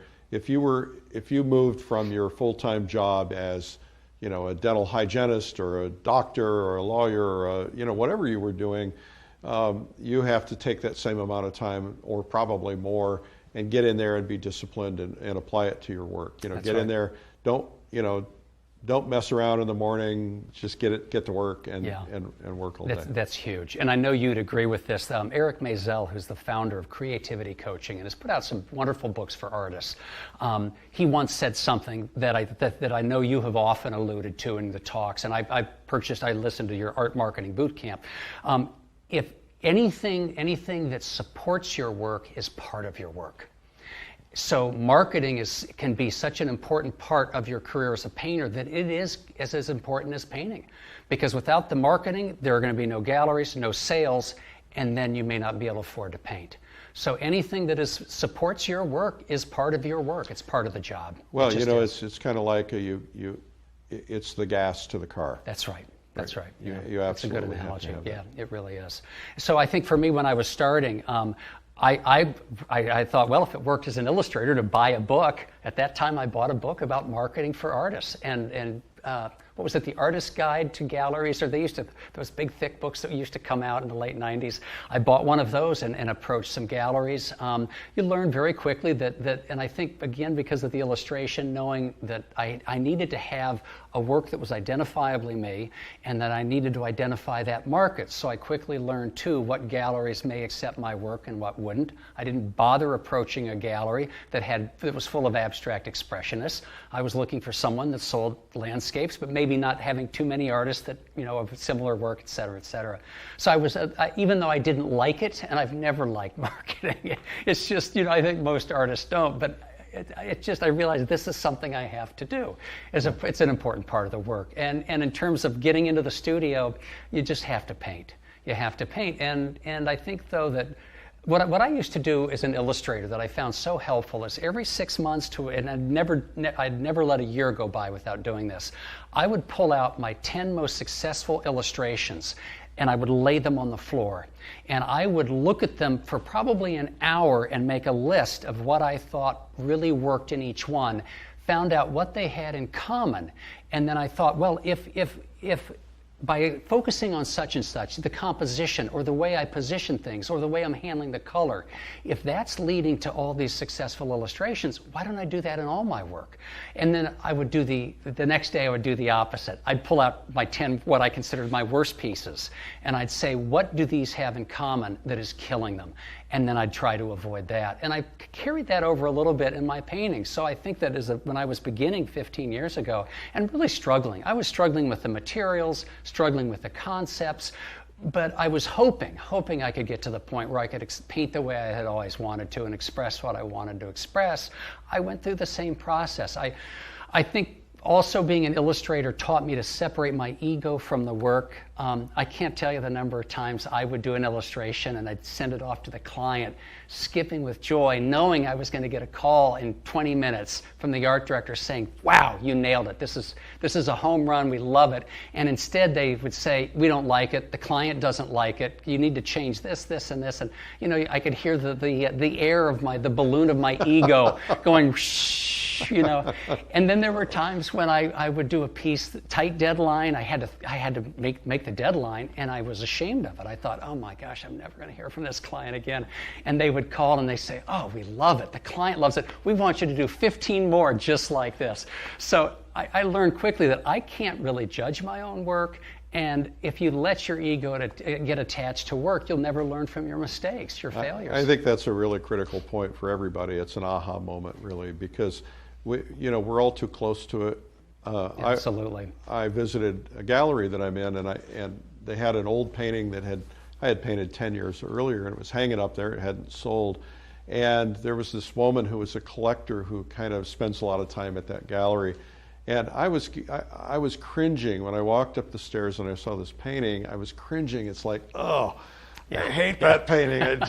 And I was about ready to say something about it because I was almost apologetic, right? And I was about ready to say something, and this woman says to me, you know, this is my favorite painting of yours that I've ever done, and I'm just saving my money so that I can own this piece. Yeah, and I was about to go, you know, what a horrible painting. Yeah. And so I think that the problem is that we can't see our own work. So how do you know when you're good? How do you know when a painting is good? So you're trying to elevate your work, and you can't see it yourself. You can't always see what works, especially in the beginning when you don't have sales, when you haven't had a gallery. Is there a tool, a way to find out? Is it going to other people to get insights? How did you do it? Let me first go back to because you said you don't know if you're good or the painting is good. And let me just quickly separate these two. I don't think it's helpful to worry about whether other artists think I'm good or the world, frankly, because I can't judge. I don't know. I also think then that ultimately, it's not that that's unimportant, but ultimately that leads too often. If I'm thinking that, oh my gosh, I'm not good measured against all other artists, that puts a lot of pressure on yourself. It's going to trigger the negative, that judge in our mind that just loves to trash us. You should have gone to business school. You never should have tried to be an art major. That's not helpful. But to know whether this or not this specific painting is good or not can be very helpful information. I think as I look back, I wouldn't call it a mistake. I would probably change it if I could go back, but I, for some reason, always felt like I needed to figure this out myself. So between grad school and say where I am, certainly where I am now, I've taken very few I've taken workshops, but very few. I don't know, felt like it wasn't that I didn't need to go to other artists as much as it just never occurred to me that I could ask for help. I have felt that I have to figure this out. So for me, I often would compare my work to the masters, Monet's, the Inneses, the Sargents, and say, well, I can see clearly that I don't have the brushwork of Sargent, I don't understand the color like Monet, and I don't understand composition or value like Innes. So I would just study them, and then go out and just keep painting. And always comparing a successful painting of mine to an unsuccessful, and trying to learn again, what did I do here that worked, and again comparing it with other artists. Then later, maybe 10 or 15 years ago, I started to really pay attention to what other artists were doing. I had always up to that point focused really on the great old masters, and that I would often run into an art magazines, a plein air magazine, and I would be attracted to, wow, that's a killer painting, or, well, I don't know about that painting. I never bothered to follow specific artists. I never really paid much attention to what was going on in this country today in plein air painting, landscape painting. That dramatically changed everything, and it has been so helpful. Connecting with other artists, I now have I've become friends with just some terrific artists who have no compunction at all about saying, that sky's not working in that painting. I love that kind of criticism because I know from who it's coming from, they know exactly what's not working and they can help me see it. So I think that, yes, talking to other artists, looking at magazines, Plein Air Magazine is a wealth of a range of talents, and it, again, though, it's one of those things that you can learn from someone who's a beginner as much as you can from a master, just by listening to what they're saying and often being reminded of, oh, yes, I've been overlooking that. That's interesting, what this so-called beginner said. So, well, one of the values of an event like going to the Plein Air Convention or going to the Adirondacks or Fall Color Week or one of those events we do is when you're around 20, 30, 40, 50, 100 other artists, and you may be painting in the same place.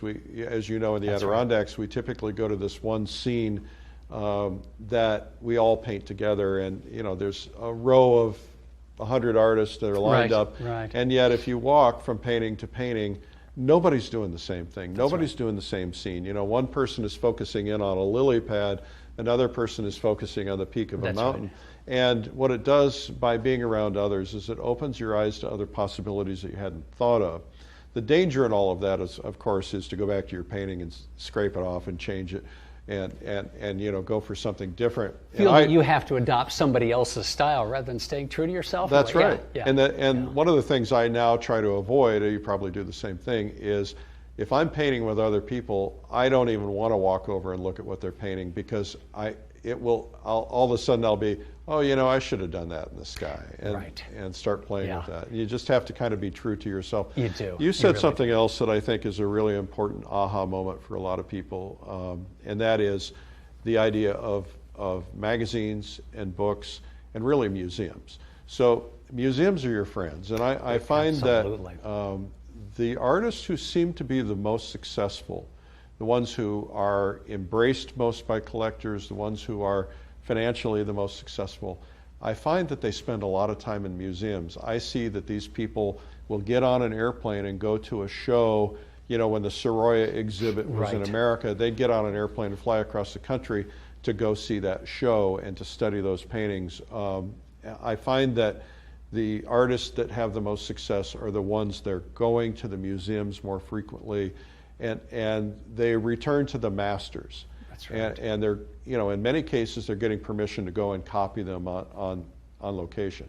Talk to me about that. Well, I think that for me, it was an absolute revelation to see in both Monet and Innes, I think, were huge influences on me when I was young. And it's one thing to study even the most beautiful reproductions, but to study the paintings themselves, to study the surfaces and comparing the two artists. I think of Monet, and where I live in Williamstown, Massachusetts, we're just gifted with the Clark Museum, small museum that has one of Monet's cathedrals and a wonderful Impressionist collection, and also has 9 Inneses. So I'm so lucky to be able to a quick aside, there was one time I was out in a field painting, struggling with the edge of a tree line against the sky, and it was driving me crazy. I dropped everything, left my easel sitting in the field, got in the car and drove into the Clark because I knew they had a Corot that was just essentially almost the same scene. And I ran up and looked at the painting, made a couple notes, and I was back in the field painting. I wanted to see how he did it. So that's purely a good fortune of having that kind of easy access. But to see the surfaces especially, I think for both Innes and Monet, I had no idea that when you're young and just accustomed to seeing these little reproductions, that these paintings, it isn't the size of them, it's the looseness, the roughness of the handling of the paint. And it's so clear that they were caught up in the joy of the process and they weren't fiddling with it. It's clear that they just weren't uptight about every brushstroke. There's a certain energy and getting lost in the process that comes through in the surfaces of their painting. So I think for me, often when I go seeing Sorolla's murals in the Hispanic Society in New York was a revelation. 20 feet by 40 feet. It looks like he was painting these things with a 6-inch house brush. He almost had to. And they're so loosely done. And I realized he's not sweating the details. He's lost in the moment, the joy of painting, certainly, but there was absolute, method to his madness. There's an energy in the painting and a confidence that I think you just would never get from looking at a reproduction. Well, you can usually get the answers from the paintings. Mm-hmm. But you can. If you could sit down with one of those artists from the past, maybe George Ennis, what question would you ask him? That's a great. Maybe I'd first ask him how he reacts when he totally screws up a painting that he thought was going to be a success, a 30 by 40, And I know his attitude was, this isn't working. I'll just try something else. I would love to have gotten into his head about the way he composes his scenes and his value structure. There are several paintings I've seen of his in which I think they presage they're so far ahead of their time. The composition is so abstract, and I'm such a huge advocate of painting and of identifying the basic value structure of a scene, those 2 to 5 values, the light sky, dark fields, because I see that in great painting after great painting. Contemporary painters, the old masters, those who really can produce a stunning landscape, always, you can see they have analyzed that value structure and nailed it. They've got it down. Ennis's values are all over the map. He'll have black in the clouds and a bright streak here, and yet he pulls it off. I think that, frankly, if I could rephrase or maybe not directly answer your question, I wouldn't ask him anything. I would ask if I could sit and watch him paint for 10 hours. Yeah. That's what I'd like to see. I want to see how he does this, because they say he painted with his fingers. He would use glazes and scumblings and washes and then scrape. Or one of the great tonalist, probably my second favorite tonalist, is J. Francis Murphy, who would often use scraping as part of his process. Now, I scrape usually out of frustration. I scrape when the painting's not working. And often I'm finding now that leaving some of that on and repainting can create interesting things. But he would actually scrape as a deliberate part of his process. That I would love to see how he worked that. There's so much to learn, Yeah, and so little time. And so little time, yeah. So, I think one of the things that is really important to communicate to people who might be new painters or might be watching this is don't get so invested in your work. Oh, no. I mean, love painting, but don't get invested in the painting. The one you're working on at the moment is put your heart and soul into it. It's your only child. But in reality, you have 10,000 children there in the background waiting. And if this one doesn't work, kick it out the door. I mean, it's done. If this turns out to be the miscreant you wish you hadn't raised, it's time to let go. So put your heart and soul in every painting. But if it's not working, you have to be willing to just not take it personally and learn from it. Don't get rid of it until you stop and think about what you did. Because if you don't do that, I mean, when you think about a failed painting, they are our best teachers. And in the most concrete terms, they're showing us where we need to work. If your paintings are not working, and you're so embarrassed by that or feel uncomfortable that you just shove them against the wall and don't want to see them and then quickly paint over them, you're really losing some incredible instruction, free instruction right there leaning against your wall. Put the painting up and ask yourself, is it the composition that's not working? Is it the value structure? Is it the way that I'm mixing greens? Our mistakes are screaming at us, and if we don't listen to them, we're not going to improve. I think that became a huge part of my process about 15 years ago. And I think that I could see the quality of my work slowly get better and better, where instead of, if I had a painting that didn't work, I just would let it go. But before I destroyed it, I would look at that painting and I'd go through a list. Is it the composition? Is it what? I had to know what's not working. Because it's telling me, it's right there in front of me. In the most concrete way, it's showing my flaws as a painter. I need to identify those, or I'm not going to know what to work on. And if you can't see it, put it down. Wait a year. Yeah, wait a year. Wait a year. Yeah, wait a year. The mistakes are still there. Yeah, they'll jump out at you. Yeah, it'll jump out at you. Well, I hear stories of friends taking all their old panels and burning them, because they don't want them in the market if something happens to them. And at the same time, I go through my old panels about once every 2 years, hundreds of them. And I look at them and I learn, first off, it's nice to be able to look back. You know, we in our culture, we tend to always look forward to see what's ahead. But if we turn around and we look back and see what we've accomplished, then, you know, there's not so much pressure. Yes. And right. So to go back through your panels, it gives you encouragement because you see what you've accomplished, you see how much you've grown, but you also can see mistakes that you couldn't see back then when you painted them that you may have only learned in this particular year. Yeah, this week. Yeah, that's right. No, it's absolutely, yeah, that's right. I've had moments where I've been totally frustrated by a painting and I've taken a bunch of just black paint and just out of anger, you know, gone over it, and then realizing, gee, this was stupid, and then I wipe it down, and I ended up with one painting ended up with this wonderful highlight inside the texture of the brush strokes, and it just made the whole thing come alive, and that unified color, in spite of the fact that it tied it all together. And I knew a painter who once used to do that. He would, after he did everything, he glazed with a color that unified everything. Do you ever do anything like that? I do that all the time. In fact, I even now jokingly refer to it as creative destruction. So if I have a painting that's not working, you know, 5 years ago, I would, after breaking 3 brushes, you know, and cursing my poor luck of having no talent, then I would just scrape it. You know, I'd scrape the whole thing and set it against the wall. Now, instead, if I really decide that I've learned what I need to from this painting, you know, I messed up the composition. Okay, I might as well stop right now. But instead, what I'll often do is take a roll of paper towels and simply wipe maybe the sky and then wipe paint off some of the, trying to keep the major value shapes together. Yeah. And then if that doesn't bring the painting together, and often it can, what I'm finding it often does is it brings, if I have too many value variations in these shapes, it'll bring those values together. It eliminates all the details, so I'm no longer distracted by that. It will, by wiping certain areas, tie the colors together. I'm essentially blending the colors. And if that doesn't quite bring it back, then I'll start to wipe more. And I'm finding that usually with about each layer of wiping reveals a different painting. And sometimes, and it happens, I don't know, maybe 1 out of 4 or 5 times, I'll be able to take that back to a stage that I say, there's a good painting in there. And I'll go back and rework the painting and sure enough end up with a successful painting. So it's so important not to despair, not to give in to despair.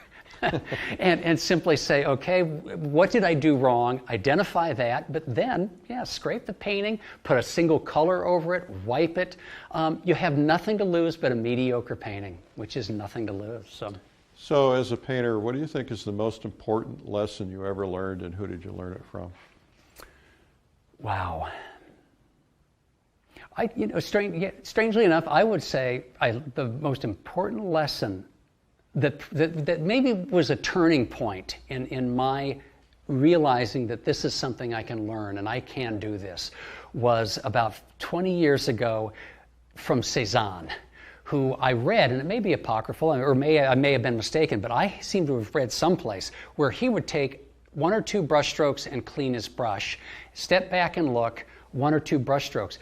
And like John Singer Sargent, whose paintings look as if they were painted in a virtuosic frenzy, and they said that wasn't how they were painted at all. He actually was very deliberate with a brush stroke. He'd go back and look at it and then scrape it and then do it again. From Cézanne, from Sargent, I learned to slow down. And I saw the quality of my work take a substantial leap forward within a couple weeks just by, instead of, as I used to do, paint for 10 or 15 minutes because it's so much fun and oh, this is great and I just love this. And then I'd finally step back and I think, whoa, there are 10 mistakes in here and they're all interacting with each other.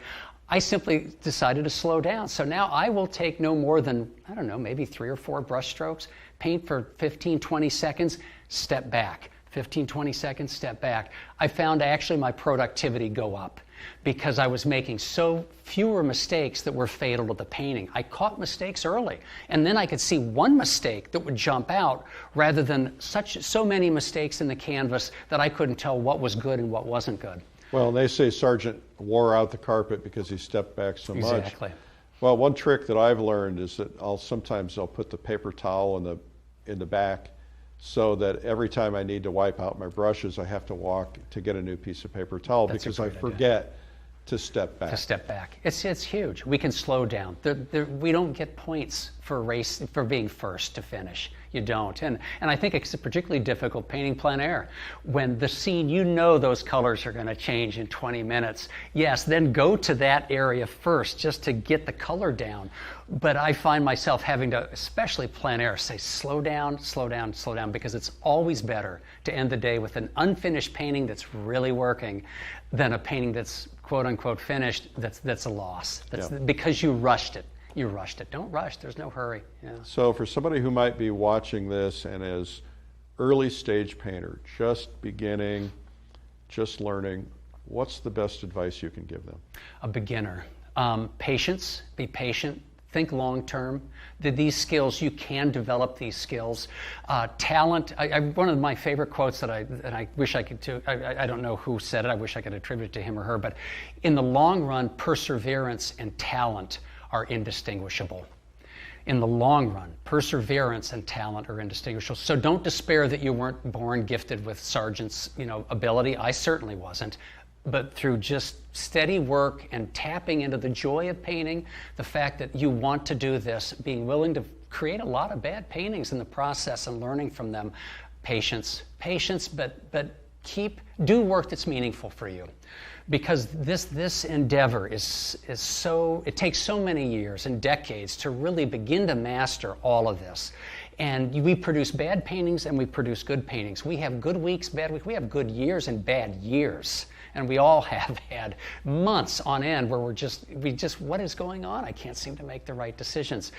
That can take its toll and can really destroy the joy and the passion that drives your painting. So if you're not doing meaningful work, and by that I mean if you haven't found that landscapes are your thing, or still lifes, or I want to do nothing but paint the figure for the rest of my life because it creates an energy and a passion in me that it seems not like it's not work. If you can't tap into that, you will not have the energy to get you through those low moments. And we all have lots of them. I will do 2 bad paintings a week. I'll have 2 bad weeks in a 6-month period, and I'll have 2 bad months in a 2-year period. And I know when I see them coming that I just got to gut it out. You just get through it. Well, you also have to remember that with the dark clouds comes the rain exactly. That renourishes. And one thing that painters oftentimes don't realize is the bad is good. That's right. That when you're going through the bad, it's actually pushing you to a new level. Usually, if a painter wants to go from here to here, there's that period of storm in between. Peter Drucker talks about it in business, and it's true in all things because you're pushing yourself, and what it does is it's challenging you. So look at the bad as something you have to go through rather than letting your ego get in the way. Absolutely, and I always think of it as a circle. If in the center is our expertise, and on the edge is the unknown. By definition, trying something new, learning something, means we don't know how to do it, or it wouldn't be learning. Well, when we don't know how to do something and we're on the edge of our knowledge zone, we're also on the edge of our comfort zone. And it doesn't feel good to make mistakes and be frustrated week after week if you're trying something new. But we have to just understand that's part of the process. Because if we only did things that made us feel good, if we only work continually from our strengths, we're going to be doing the same paintings in 20 years as we're doing right now. That's right. And what's the point of that? Yeah. I think that often getting accustomed to. We never have to like that discomfort, of being on the edge out of our comfort zone, of failing. And again, I always consider it like free falling. I feel like I'm free falling. I don't know what the heck I'm doing, and this painting is crashing down, and it's so frustrating. And at that moment, I at least can stop and say, boy, I'm in a good spot. This is rich, because this is where I need to be if I'm going to learn anything. I have to get accustomed to feeling those feelings of discomfort when we're out of our comfort zone. That's what learning is about. It's part of it. Can't avoid it. So what have we not talked about that we should talk about? The current state of the art market. Yeah. That'll change. It'll ebb and flow. The state of landscape painting. I've begun thinking more and more that landscape painting, especially plein air landscape painting, is one of the most radical things we could be doing right now as artists in this day and age.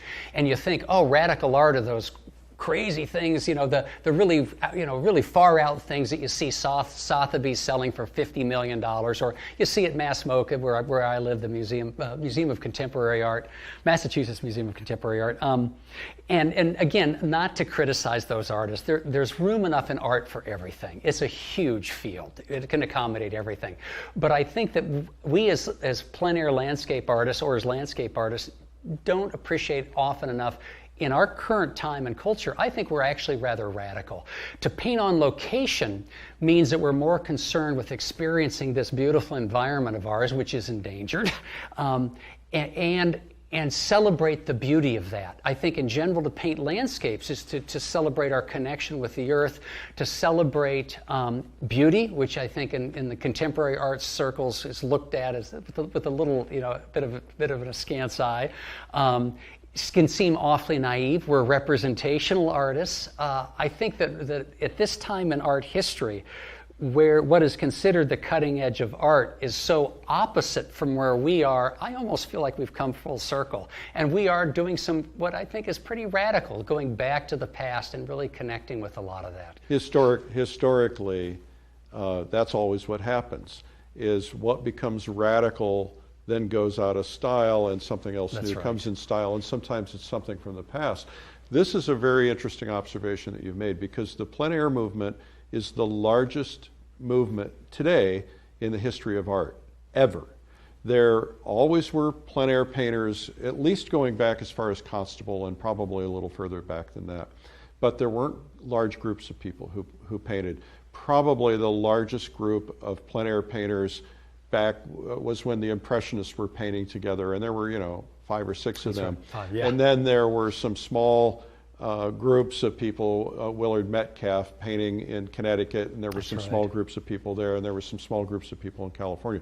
But today, there are more people painting in plein air than together. I mean, if you think about the plein air convention, the most recent one, which had 1,000 painters in one location painting in San Diego, it was a phenomenon. Yeah, that's unique in the history of art. It really is. Yeah. And you look at the number of people who are plein air painters. Some are professionals, some are midway there, some are amateurs. None of that matters.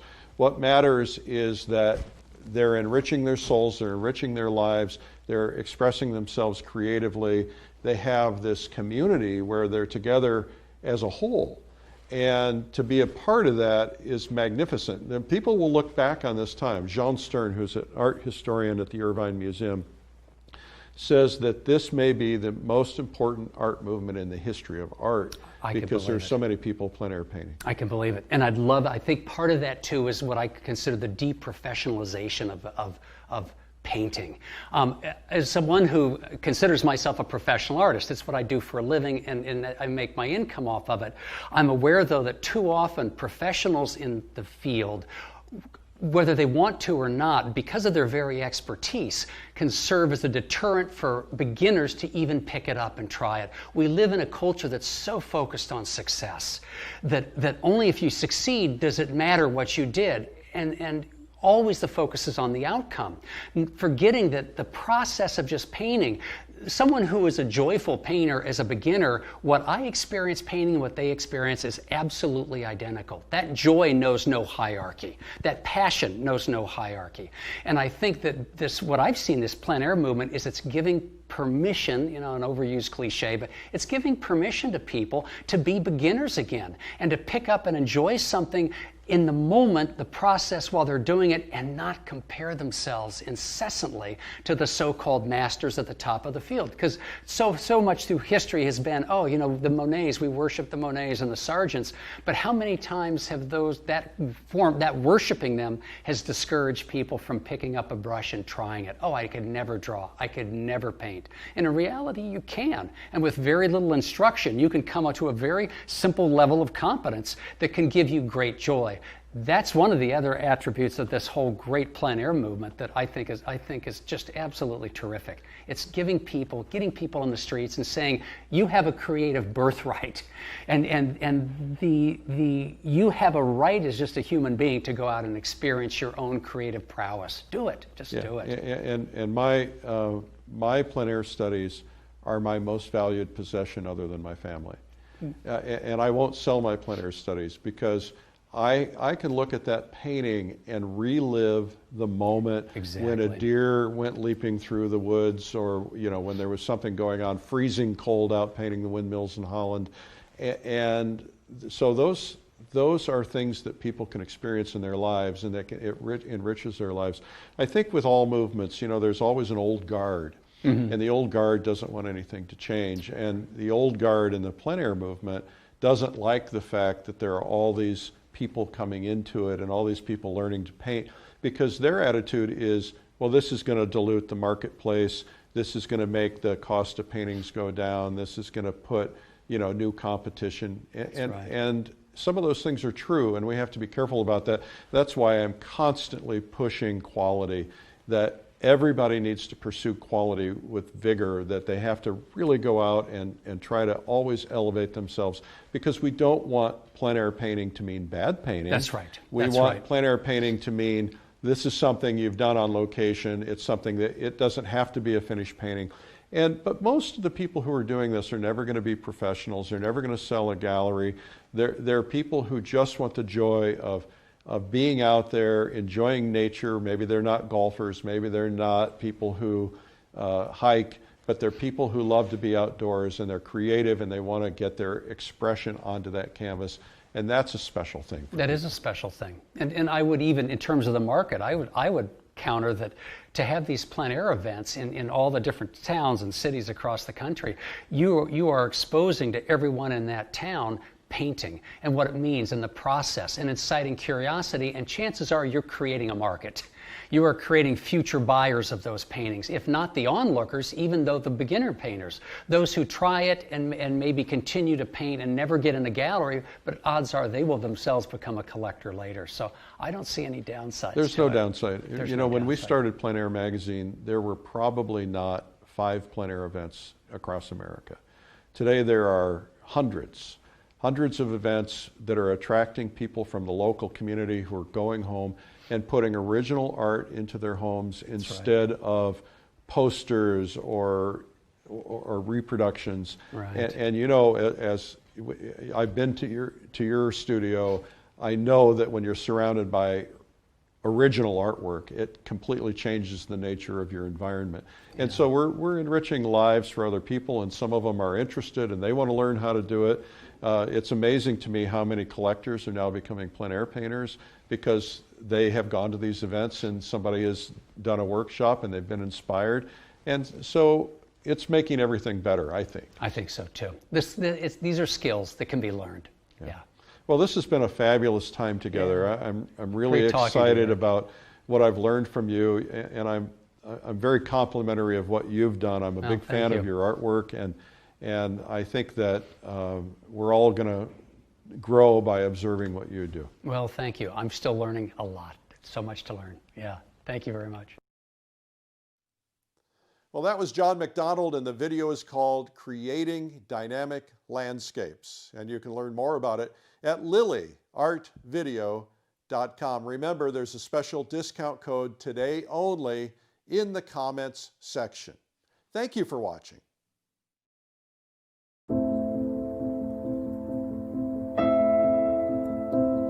Paintings, when done well, create an emotional response. The goal of a painter should be to create a landscape that transports the viewer into the scene, where it evokes deep feelings and emotions. If you paint a snow scene, your viewer should shiver and feel the cold blowing snow. A beach scene should let the viewer feel the warmth of the sun, the sound of the crashing waves, and the sand between their toes. A forest creek should have your viewers experiencing the peace of the woods, their hands reaching into the cool water, and hearing the sounds of a trickling stream. To paint emotional landscapes, it's important to study from a master landscape artist who has conquered the nuances of light, the energy of the foliage, and the perfect balance of color to create an atmosphere where you can tell the temperature just by looking at the scene. Nowhere will you find that sort of master instruction than with John McDonald, one of the most successful and prominent artists in North America, and one of the world's great teachers.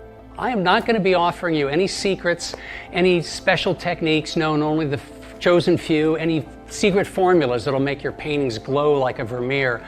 I'm a firm believer in the basics, and I think that you will find that your painting will improve the more you can focus on and master and come to a deeper understanding of the basics: composition, value, color, edges, etc.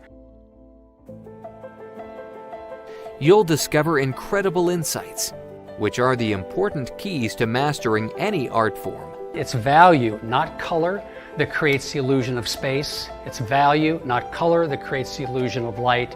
And it's value that creates the illusion of form. If you can solve all of those issues just on an underpainting, it will make the addition of color much easier. In part two, because value is a component of color. Don't be misled. While this course focuses on the basic elements of painting, which beginners will certainly benefit from, each element is covered in such depth that even experienced painters will benefit from it. In fact, many of the world's leading artists seek out instruction from John to help them elevate their paintings to a higher level. Color luminosity you create by two different colors, warm, cool, keeping them exactly the same value. Well, you can get that essentially in one brushstroke. You'll find the insights in this video incredibly unique. John McDonald is a painter's painter, and one who will elevate your own overall skills by demonstrating these important principles and showing how to make such emotionally appealing and sublime paintings. Painting is not a spectator sport. We can't sit back and just watch and listen or look. Yes, we can learn a lot from books, we can learn a lot from magazines, attending conventions, attending workshops, and talking to other artists. But ultimately, we learn to paint by painting. It's the only way we can really learn. Creating Dynamic Landscapes on DVD and streaming video.